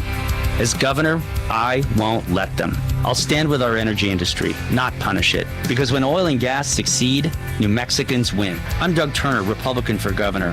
Everywhere I go in New Mexico, I see it. Potholes, crumbling sidewalks, dangerous roads. And every time I hear excuses from politicians who've done nothing for years. I'm Doug Turner, Republican for governor. I don't make excuses. I get results. As governor, I'll fix our roads, invest in infrastructure, and hold bureaucrats accountable so tax dollars benefit you, not politicians. We have the resources. It's time we use them to get the job done. I'm Doug Turner, and I approve this message. Paid for by Turner for New Mexico. Step back in time and experience the medieval magic of the Lincoln Forest Renaissance Fair by Oso Productions. Friday through Sunday, May 15th through the 17th at Wingfield Park in Ruidoso. From medieval combat competitions to traditional crafts, there's something for everyone. A diverse selection of artisans selling handcrafted goods, Renaissance attire, jewelry, swords, and more. Join in the movement Friday 4 to 8, Saturday 10 to 8, Sunday 10 to 5. Tickets online at LincolnForestRenFair.com. The Lincoln Forest Renaissance Fair by Oso Productions, the Village of Ruidoso, and the Lincoln County Lodgers Tax. It's hot, and Maze Lumber in Roswell is your BioGuard headquarters for your swimming pool. Maze is your headquarters for chlorine, including pool generators, and Soft Swim by BioGuard for your non-chlorine products. Maintain your pool this summer the right way for a season full of smiles instead of headaches. Let your pool sparkle all summer long with Maze Lumber, 115 South Virginia in Roswell. You can count on Maze Lumber Company. Got beef? We do. RC Ranch is offering up premium beef jerky the way it should be. Only Wagyu beef is used in this jerky, and you'll taste the difference. Handmade on a fifth-generation family-owned Texas ranch, RC Ranch beef jerky is quality beef with a variety of flavors to satisfy any craving you may have. You can order now and save, too. Just go to r-cranch.com and use promo code Radio10. Hey, it's time to get your meat on. If Ernest Hemingway was alive today, would he say this to you? Shakespeare, Mark Twain, Edgar Allan Poe, all great writers. And after reading your book, I simply must add you to the list. Wait, you don't have a book yet. So make a free call to Page Publishing. Turn your book idea into publishing gold. 800-215-6818. 800-215-6818. That's 800-215-6818. Your fingernails grow faster on your dominant hand. Not sure which is your dominant hand? Just wait. You'll nail it. Here's Mike Winters. And good morning. It is 15 minutes after 9 o'clock. And joining us in studio this morning from our American Legion Post 61 family. Did I turn the right ones on? Looks like I did. Commander Lee and our auxiliary president, Jen, with us this morning. Good morning, guys. Good morning. How do you expect me to have an interview after you just said that? The fast-paced world of radio. Oh, boy. We won't tell Kim what you said. Oh, she knows. Oh, boy. Okay. I kid. But first off, good morning, everybody. Good morning. Guten Tag. How's life in our world of Legion this morning? It's been busy. It has been busy.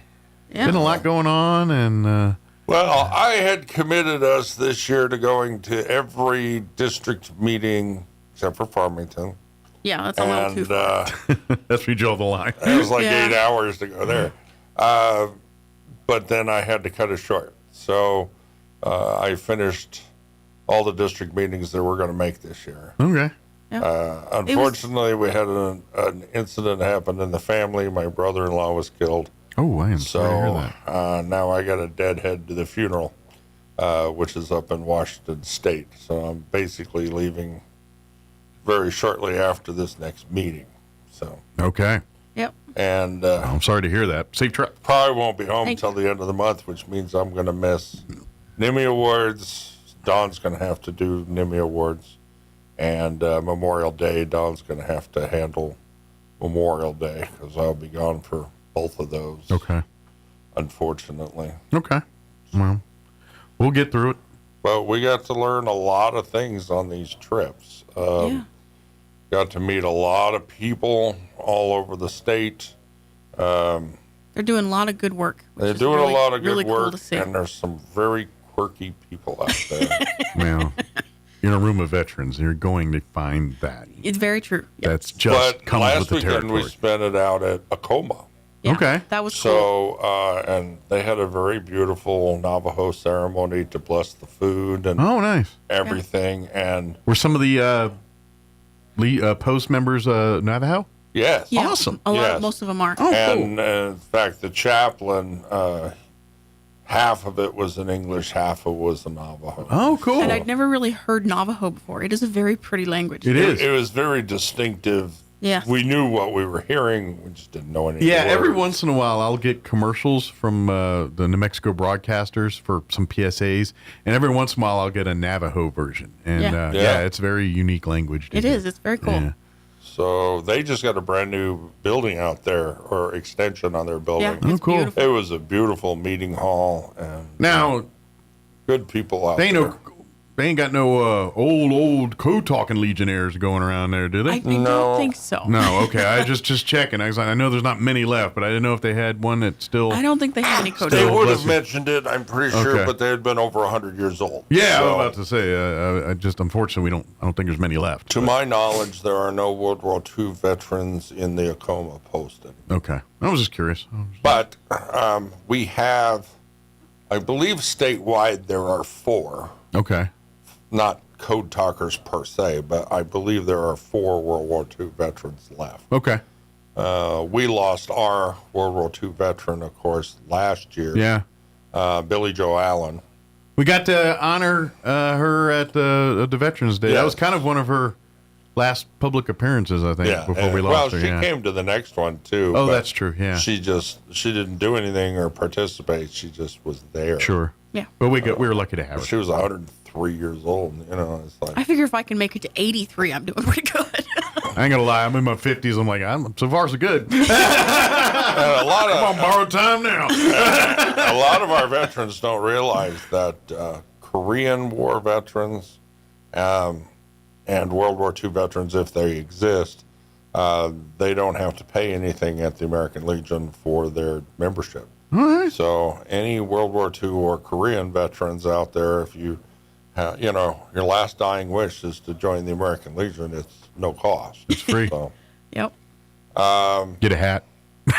Yep. then we went to the biggest district meeting Sunday. District 9 District up in 9 Albuquerque. up in Albuquerque at Post 13, and found out lots of things up there. One of the things is we're going to have a big send-off for Tony Navarrete. Okay.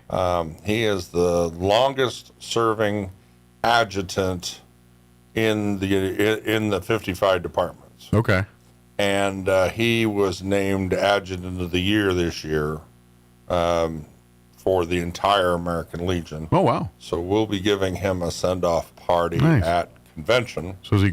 So that's where he'll get recognized at national convention. Yeah, Okay. no, at our convention. Oh, okay. State in convention. state convention, 25th, 6th, 7th, and 8th of June. Yep. And I think we're doing it at the Crown again this year. we are, and that's going to be his last convention. I don't even know if he's going to national. He may not due to health reasons. And I know he's got to take care of his wife, too. Okay. And we've got to, we're having an incoming adjutant now, Yvonne Harrison. Yeah. So hopefully she'll be with us for a while. Well, sounds like you have big shoes to fill. Yes. Yeah. Well, She's got a yes lot. and no, but Tony operated the American Legion in the 1800s. So we're hoping to bring, Back when we had old wooden ships. bring it back to the 20th century at least. Yes, he's done a wonderful job. 36 years or something. But I mean, the point being, he still does everything in pen and paper. Gotcha. He's just old school. Older than old school. And it's been difficult. We butt His heads mobile a phone lot of still got a time cord on it. Actually, all he has is a flip phone. Yeah, but there you go. that's pretty high tech. He's doing better than I thought he was. Yeah, well, I think he was forced into it. Right, that's usually how that works. But we've got Joe Drake is running for commander this year, and I think he'd do a great job. He's coming in out of Silver City. Okay. He's running up against D.G. Chapman, which, well, she's been in the Legion a long time. All right. She was a NIMI graduate. Oh, wow. And I think she's vice commander for life, to be honest with you. Yeah, she's passionate about the Legion, but there are some skill sets that I think Drake beats her out on. Gotcha. So Makes sense. Young, looking for fresh ideas, fresh perspectives. Yeah. I think makes sense. But so that'll be at state convention here this summer, I guess. So Yeah, and we're only coming in membership-wise. Well, last year we were like 35th, I want to say. So that means we'll probably be in the nosebleed section again this year for National Convention. And this year we're topping out at 47th, which that's not so bueno. So, yeah. Our membership is really, really lagging this year. we're looking for new Legion heirs and auxiliary And members. those that are members that sons. just haven't paid their dues yet. It's not too late to do that. Sure. I mean, our post and post 28 here in town are topping out at about 80%. Yeah. So.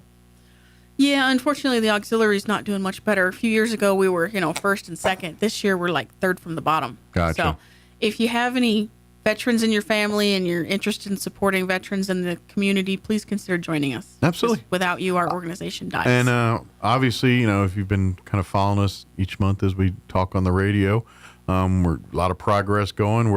We're one step closer to having our home complete and all that stuff. Yep, and we're talking to Right, and we have some bad news to announce. The tractor that had been promised to us got snatched up by some organization out in, I think it was Nevada. Oh, it got poached. Underneath us. So son of a gun. we are not going to get that tractor, which we were promised. Yeah, so we'll have to back find to the another drawing one. board on that one, huh? We'll have to find a different one, yep. But I finally got listed on the... Well, at least this time they better know we got our... Because We that's called what... dibs. Yeah, well... Because they had to go forever to prove that we were a 501c3, and that's where the delay happened. And I guess somewhere in that shuffle now we we're lost it. listed on all that, Yeah.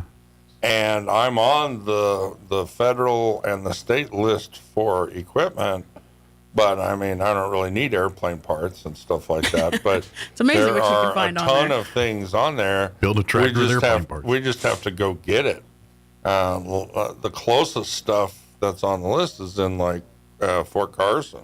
Okay. So driving all the way up to Colorado, I had this conversation with Don.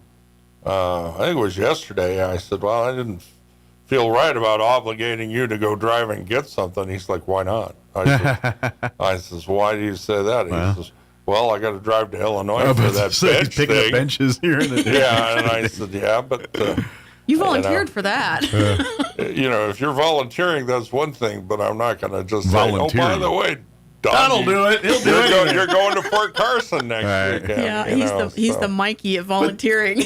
Problem is that's just the salty as Don is. Don will do it, and Don's that guy. I know. Don's like, go ahead. Don't be polite to me. I'm okay with that. I was like, no, Don, you know. Yeah. I also got put in contact with somebody for a static display. So at some point when we finally get our building going, we could get a tank or we could get a helicopter I'm so excited. or something, I'm voting for a property. helicopter, but that's because I'm biased. My sister flew helicopters, so. I want a stealth. Oh, that'd So be cool. I was a stealth guy. Yeah. It's It might be a little too big. big. Can we put a 117 on a stick on the roof? Yeah, it's a little big, don't you think? It is a bit big. Yes. But regardless, Job Corps just got a bunch of new hires and stuff like that, so we're trying to get on their schedule. Okay. But they've got to come out and do another site survey for safety and all that stuff. But hopefully we'll get that building torn down soon. Plus, they're going to go out to Memory Lawn, and once they survey that, then they'll paint that The container that's out. that we dropped off on there. Yeah, I think we're going to go for blue as the base color, and then we're hoping some artist or something be willing to do at least a simple mural to, make it Memory Logo or Lawn. something like that. Something will be appropriate for out at the cemetery. Something to tell everybody, we're trying to get a columbarium built at the cemetery. I've been in contact with Jan Erickson, and Jan, I believe in June, is donating $10,000, I believe. Don't quote me on that, but that's what I believe. And we did get at least one donation while we were at the district meetings. So we need $30,000 for a columbarium. At this point in time, I believe I have a little over a third for that. Okay. $10,000 is for the slab, which we have to pour a concrete slab, which we'll pour a larger slab than is needed so that we could put multiple columbariums out there as needed. Gotcha. But the columbarium itself costs $20,000. We're also trying to get a fiscal grant from state. So now that we're listed in that database, we possibly could get a grant for the water system and stuff like that, which is going to take at least $100,000 to do the water system. So, anyway, long story short, we're listed now, so we possibly could get some grants and such, but we live on donations. So anybody wants to sponsor us this year, Veterans Day Parade, Absolutely. any of the things that we do, please consider sponsoring us. The forms are all on roswelllegion.org, or you can call me, 575-268-0220. You can call me and we can talk it over. But any donation over $250, I give you a donation letter, and you can write a portion of that off your taxes if you itemize, that sort of thing. Absolutely. But please consider us this year. We're going to need money more than ever with the new building going up. Yeah, because we'll have the building. We got the angel doing that for us, but we still have to furnish it and decorate it and we got a lot stock of it stuff and we all of gotta that. do. So Yep. Yep. Anyway, and at the end of the day, when that building is up and running, it's going to serve as a community space, serving that portion of the we'll community. be renting it out Yeah. and all that stuff. So and it's going to be there on East 2nd, right across the Farmers on East 2nd. If you're not familiar, the there. old Toyo Tires building. And so it's really kind of there's a void of spaces like that in that area. So if you're driving down 2nd, we tore the roof off, and now it says pawn again. So just so you know. And then also will the memory lawn offices will be that little building. Oh, yeah, next door. everything will be there. That's all there. That little building next door to what will soon be the Legion building. That's our administrative building. Exactly. But that being said, always looking for new members. We would invite you to our next meeting, which will be 1 week from tomorrow, next Thursday, May 7th. It's going to be at the Chamber of Commerce. 6 p.m. for our meeting here, and it is our election night, but we're more than welcome to come and see what we're all about. It's a joint meeting. Right now, till we get in our permanent home, we've been doing our joint meetings with Sons, Auxiliary, and Legion, all meeting at the same time, same place, same meeting. yeah, we're a family post, so it makes it much easier to coordinate our efforts. Absolutely. So once we get in our new homes and things, we'll readdress that And our situation. membership explodes. Exactly. Which I'm hoping for. We'd get it where we have a whole room full of Sons and a room full of Auxiliary and a room full of that'd be a great Legionnaire. problem to have. Possibly even riders at that point. That would be nice. My goal at this time is 140 members. So I would like to shoot up to that level just for the Legion side. So absolutely. Yeah. That's an increase of about 100 members, and I figure with a brand new building, that's possible. Absolutely. And of course, as far as our passion projects go, we work with the Scouts. Obviously, the memory lawn side of things is very much a passion project, as we are the owners, operators of that cemetery. And the auxiliary has been working hard on the charity bears, and we're going to switch gears to doing other craft projects to get ready for the farmers market that's coming up in July.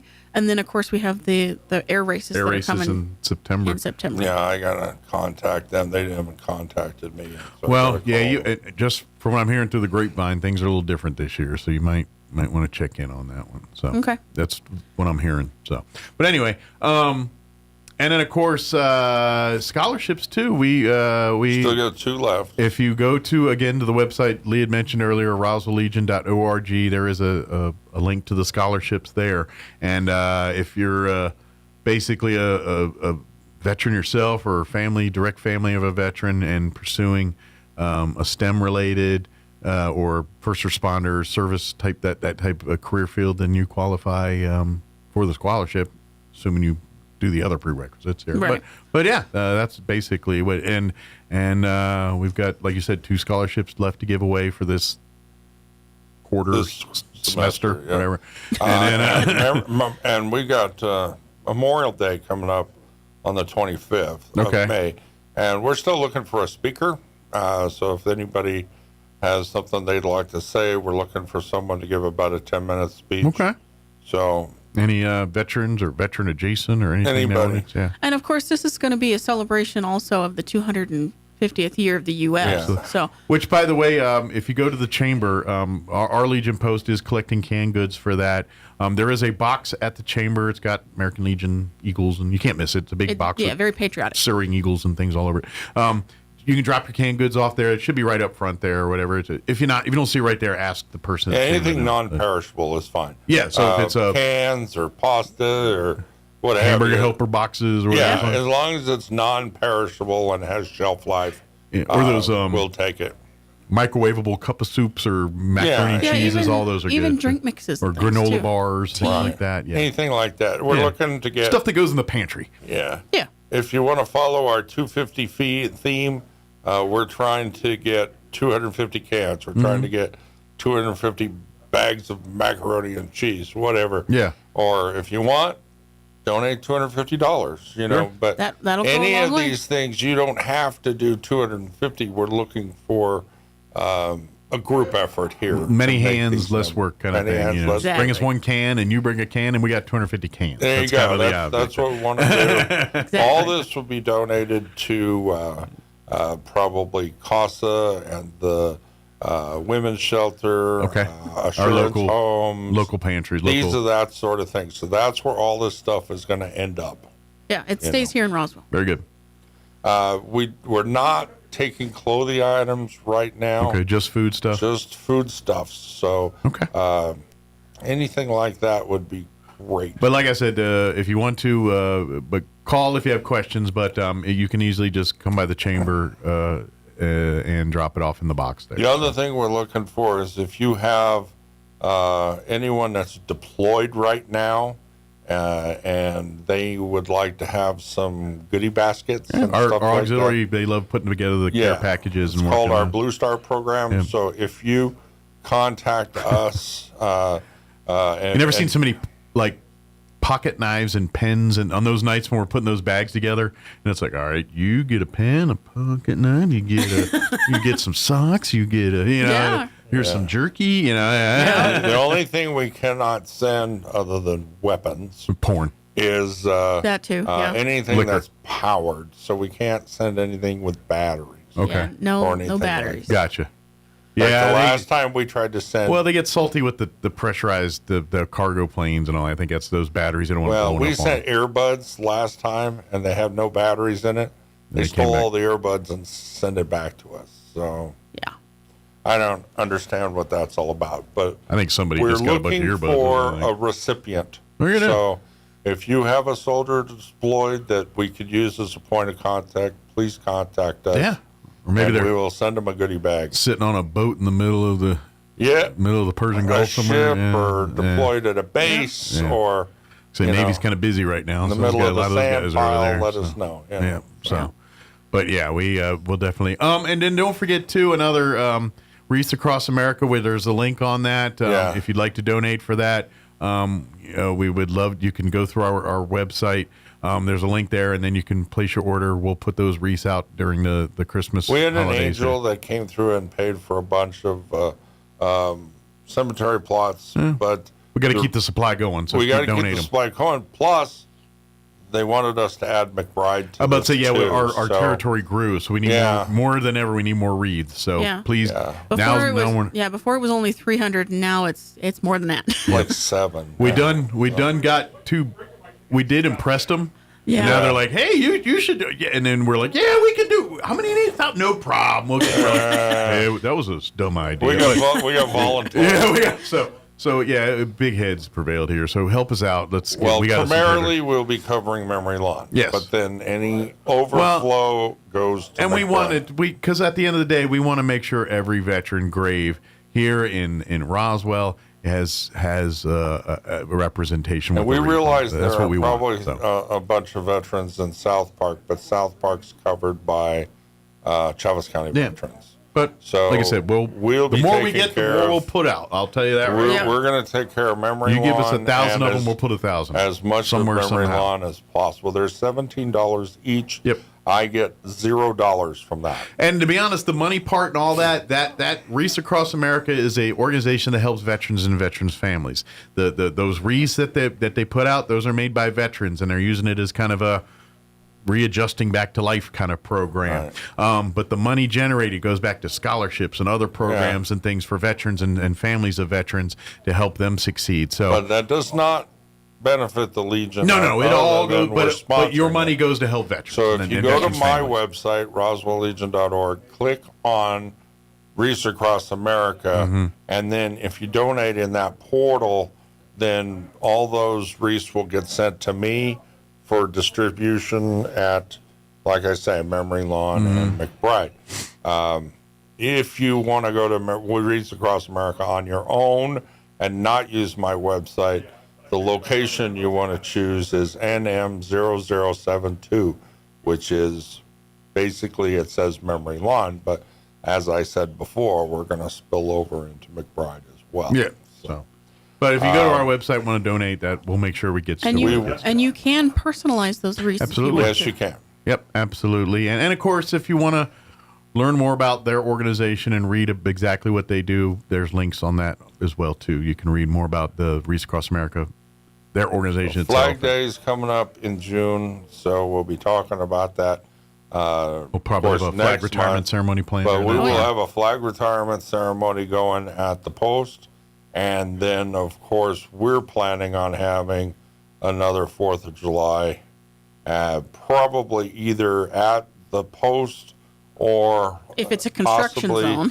possibly at the park that's right close to the community, the new county. I don't know if it's new. The or county whatever. plaza they're about to unveil here in. Yeah, they're literally having a ribbon cutting for it next week. So, okay, I for didn't the know county that. plaza. Yep, but yep. It's anyway, there's brand spanking new. There's a park right across from us. We'll probably spill over onto that if we have a war zone going on at our post. But those are the upcoming things. Like I say, we're running into election season here. Yeah. Not only for the post and the unit and the squadron, but also for the state coming up end of June. The bigger levels. Then July, other than the 4th of July thing, we get a little month and a half off, and then we go to Louisville, Kentucky. I don't know about what you're talking about. We're going to be doing a farmer's market in July. Well, I know that. that. coming too.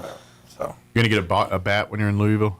A bat? You got to go a to Louisville Slugger. You got to go to the factory if you're going to be in Louisville. See, I thought you were talking about the furry flying thing. No. The Louisville Slugger. Gotcha. No, Or that's hockey true. stick. We They do make did hockey go sticks, out to Westlake for one day. Apparently, that was pretty successful. Okay. I was out of town, but I guess Don and Joy and Lizzie had a good time. Talked to a lot of people. Sold a few coins. We have a few Of our air coins race left, okay. coins left. So if you missed out on them, we still have a couple left. Yeah. So. Come by our meeting Thursday. You can pick one up. Yeah. Right, exactly. But we'll meet next Thursday, 6 p.m. at the Chamber of Commerce facility. That'll be our next monthly meeting here that we invite the public to. And like I said, we invite folks to come to our other events here. Like I said, we'll tell you more about like Flag Day and Memorial Day as we get a little closer to these particular events. And please go to our roswelllegion.org. Learn a little bit more about us. If you qualify for those scholarships, apply. We'll put us to work here. So Definitely. And do that. And then if you're interested in being a part of our family, we'd love to have you. We're, like you said, if you are a veteran that's pretty much served honorably since World War II. Pearl Harbor, or you got somebody that served in World War I. you qualify for service in the American Legion. Auxiliary is if you're a spouse of a veteran. Yeah. Then you qualify, male or female. Then you qualify as a member of the auxiliary. Sons of American Legion, if you're a male descendant of a veteran, then you qualify for that. And don't forget, your veteran could be your mom, but you do have to be a male descendant to qualify for Sons of the. And I actually joined the auxiliary through my grandfathers and my sister. Okay. So you can be the spouse of, but you can also be daughters, granddaughters, Gotcha. mothers, sisters. Gotcha. There's a whole slew of us. As long as you're adjacent in that. Yeah. That family of but if you are a son, if your mom or dad was a veteran and you're a son, then you qualify to be part of And the this Sons of America. all applies to adopted children as well. Absolutely. Yeah. Absolutely. And so we would love to, and if you want to learn more, or really if you're not quite sure if you qualify, come join us on Thursday. If you think about it, bring your DD-214s or whatever proof of that you have, and then we can go from there on that kind of thing. Yep. So, That's pretty much it, and we'd love to have you. And we're a fun group. It's as much we're a service organization, but a social organization as well, too. Yeah, we're actually going to play an M&M game on next Thursday. Nice. Peanut or plain or almond? You have your choice. You have your choice. Those crunch ones are pretty good. The crispy ones. This is news to me. Yes. So because I've been going to all of these district meetings, I have come up with an idea that I'm going to steal from some of the folks there. So AEF, it's the Auxiliary Emergency Fund. Okay. And it is a fund dedicated to auxiliary members who are in crisis. Okay. So all of the floods and fires and craziness that's been going on across the country. We've had our share, yeah. If you've been an auxiliary member for at least 3 years, you can apply to this fund, and you can get up to $3,000 to help cover some of your immediate crisis costs. Oh, wow. So So you need another- a hotel stay or something like that. Jen here has her own website, Roswell, no, it's not NM, it's roswellela.org. Okay. But I also just started the auxiliary website for the state. Yes. Okay. So nmauxiliary.org is now up and running. Okay. And you can find some of this information there as well. Now, is there links to all these on our NM Legion? Definitely. That way, if you can't remember all these, go to our Just go to roswelllegion.org. You You'll find can the links link there. anywhere. I know if you're So- driving stuff, it's a lot of numbers to remember and all that. Yeah, just go to roswelllegion.org. I take calls from all over the state now, and they all think that I'm one big happy post in this whole state. But the Auxiliary Emergency Fund is something that I'm hoping to play this M&M game with. So Okay. if you want to learn about the Auxiliary and the Legion and maybe get some candy, come join us on Thursday. There you go. Well, maybe you'll win a door prize. Yeah, maybe. All I know is just pro tip. A lot of us are older. Some of us probably have dental work. Stay away from the caramel M&Ms. Them bad boys will pull out fillings. That's Yeah, I all have I'm not saying. tried those They're- yet. they're- I've not tried those yet. They're good, but they're caramel chewy. So yeah. our fabric fundraising chairperson says we need cereals and anything for food not bombs. We need sewers to help with the next craft project. Okay. I know that Joy just got a serger. She's just got to get a foot pedal for Okay. it. So Well, and if you're interested in joining the craft, every Thursday, when we're not, except for the first Thursday of the month, which is our regular meeting. They meet at 5:30 for their nights to sew or to work on these, like the charity bears or some of the new projects they're working on. I'm now. hoping they're going to wrap up this charity bear program and we can make a delivery here soon. But The more sewers, the faster it goes. There you go. we also need to get, their other projects, pillows, and I don't know what their next stuff is, but we need product for farmers market. We Yes. need it Yes. for Air the races. air races. We need it for Eastern New Mexico State Fair. Yeah. These staple things that we do. Yep. We need stuff to be able to fundraise off of. Absolutely. So if So that we can make donations to, CASA kids or Absolutely.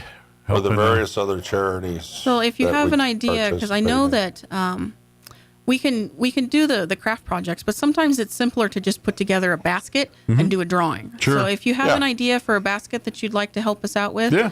maybe you want the money to go to Scouts or you want it to go to, whatever. Maybe your project. business as a service you want to donate, we can create as a basket or something. Yeah, that That's would be like, wonderful.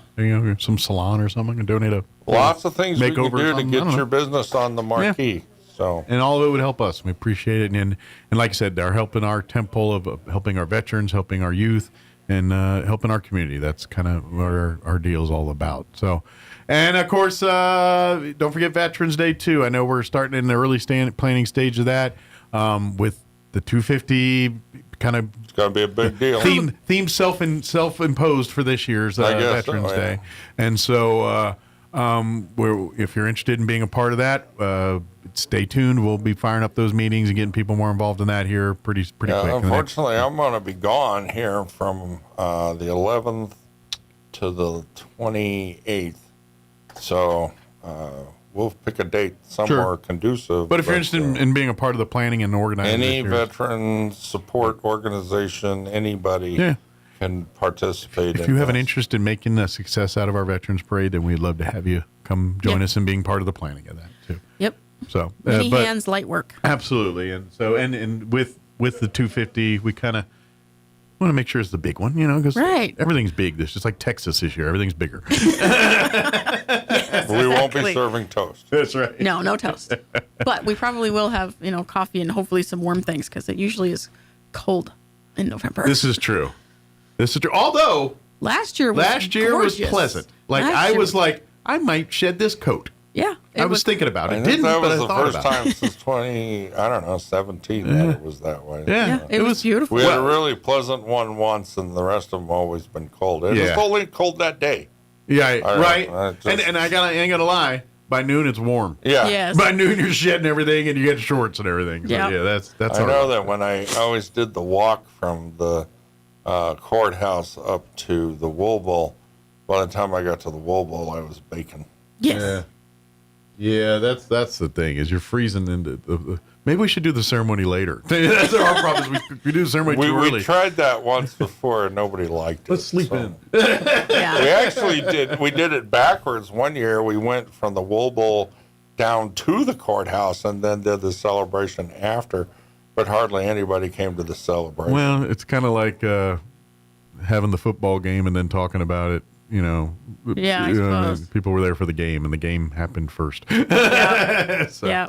I know. But we'd love to have folks be a part. Again, RoswellLegion.org is our website. Mark on your calendars. Our next meeting will be 1 week from tomorrow, May 7th, Thursday, 6 p.m. at the Roswell Chamber of Commerce.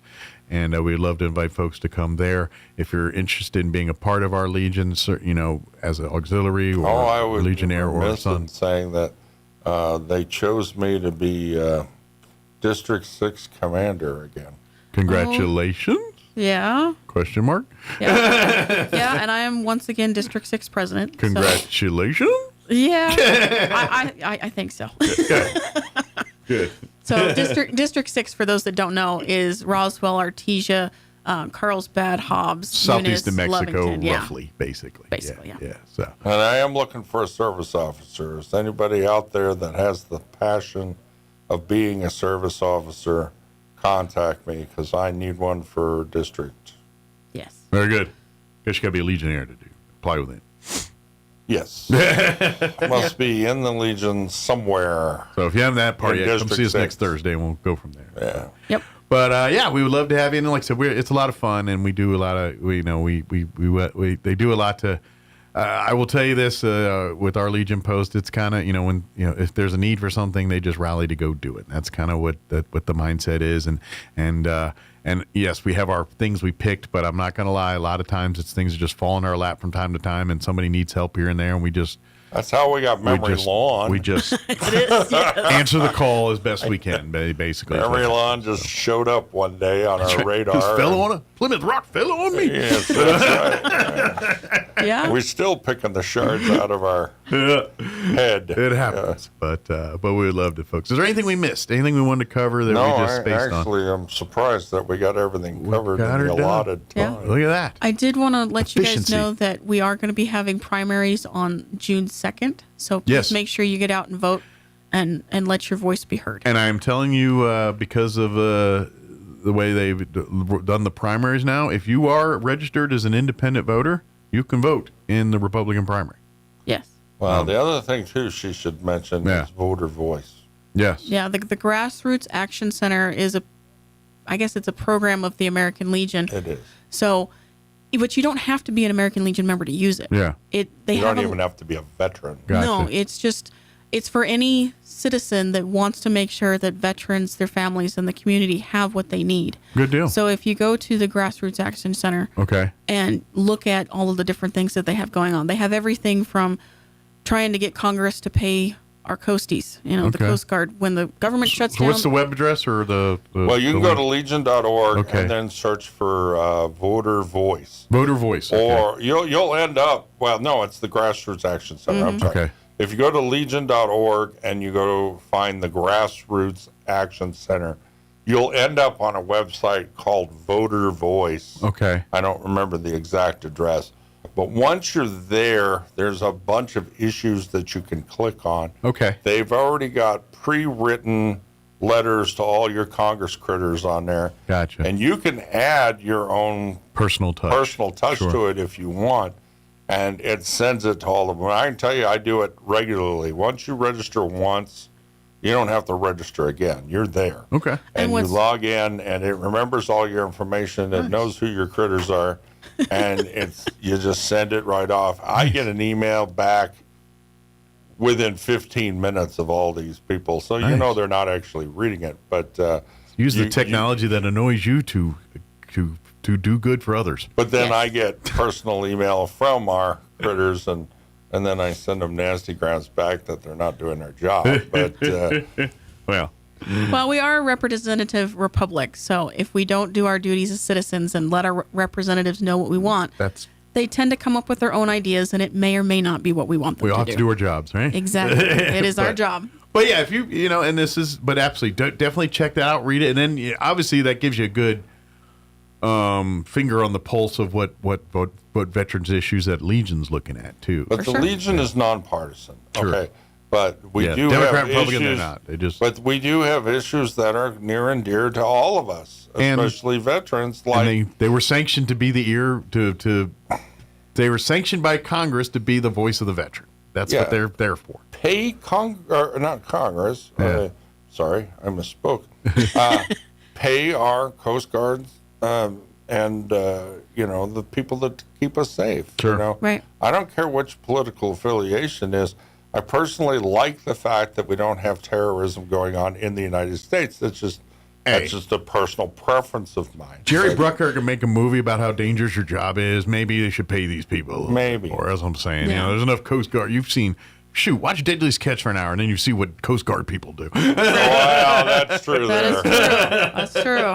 You know what's funny is I was looking at a map the other day. I'm going to be like 2 miles from Gig Harbor, which is the focus of Deadliest that Catch. show. Is it really? Yeah, they all come out of Gig Harbor. And I was like, wow. Maybe we should stop by and see it. Yeah, we might see the Northwestern or the bandit, time bandit, whatever the name of their boat is. Okay. Yeah, it was the different boats. Gotcha. But again, but in the meantime, any questions about anything we talked about here, RoswellLegion.org will take you right there, and we'll be happy. And then, like I said, come see us next Thursday, 6 p.m. at the Chamber for our next meeting. I'd love to have you, and we'll welcome you in. I'll have candy. And who knows, you might score an M&M or two. Yeah.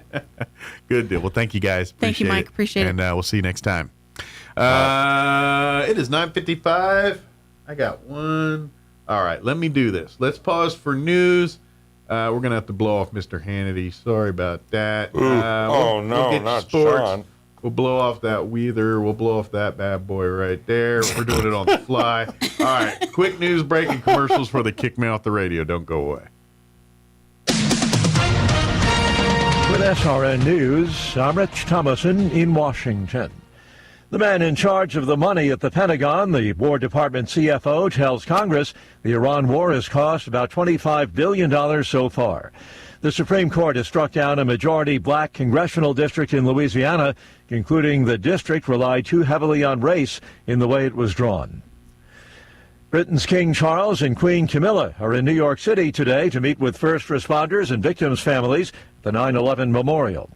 Knife attack in a predominantly Jewish neighborhood in London has been declared a terrorist incident by police. 45-year-old man is under arrest. 2 men wounded. They're hospitalized in stable condition. Voting along party lines, the Senate Banking Committee has approved the nomination of Kevin Warsh for Fed chairman. Next stop for the nomination, the full Senate. Wall Street, the Dow down 255. More details, srnnews.com. It's time for the Chaffetz County Sports Report. A lot of stuff has been moved up to today because of the anticipation of bad weather at the end of the week for baseball and softball. So let's get to it. Roswell yesterday lost at Clovis baseball action 11-1. They'll play Clovis at home today at 5 o'clock. Meanwhile, Goddard playing at Artesia in baseball today. That starts at 3:30, and then the Rockets will host Artesia tomorrow in a doubleheader starting at 3 o'clock. Goddard softball will be, after walloping Portales yesterday, 13-2, will be at Lovington Thursday at 4 o'clock for a doubleheader, and Roswell softball at Clovis today starting at 4:30. That's a doubleheader as well.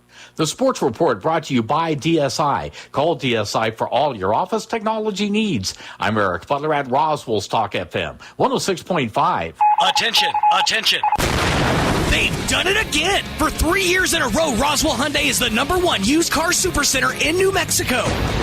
Whether you're in the market for a large truck, a super high-end luxury vehicle, or an affordable car for first-time buyers, the Roswell Hyundai Used Car Supercenter has one that fits your needs and your budget. So if you're looking for the best deal on your next vehicle, head for the #1 Used Car Supercenter in southeastern New Mexico 3 years straight. Roswell Hyundai, 1909 West 2nd. Conservative Republican Dan Lewis is running for New Mexico House District 66. Born and raised on the values that made New Mexico and our nation great: God, family, and community. Dan's lived in Artesia for 50 years, raised his family here, and holds an MBA from NMSU. He'll take common sense solutions and financial responsibility to Santa Fe while pushing back against the woke agenda. Damn right, Dan's the man. Paid for by Dan Lewis for state representative. The average American spends 2.5 days a year looking for lost items. We aren't sure how long Europeans and Asians look for lost stuff. We lost the list. Here's Mike Winters. And good morning. It is 9:59. That's about going to do it for us for today's show. If you missed any part of our show, I invite you to check it out at your leisure. Log on to ksvptv.com. Click on the Mornings with Mike Winters channel. You'll find all of our interviews there. We did have a replay in the 7 o'clock hour. Peggy Bolin with Camp Invention joined us earlier in the week talking about signups for Camp Invention June 1st through the 5th. We had Chavez County Commission candidate hoping to represent in District 5. John McClain joined us, not the one who saved the Nakatomi Tower. Johnny McClain, I should say, but he joined us. And then, of course, we just had the folks from American Legion Post 61 join us this hour, give us an update on things there. Again, you'll find all those interviews at ksvptv.com in the Mornings with Mike Winters channel. That's going to do it for us. Thank you so much for allowing us to be a part of your day. You're listening to 106.5 Roswell's Talk FM, KE.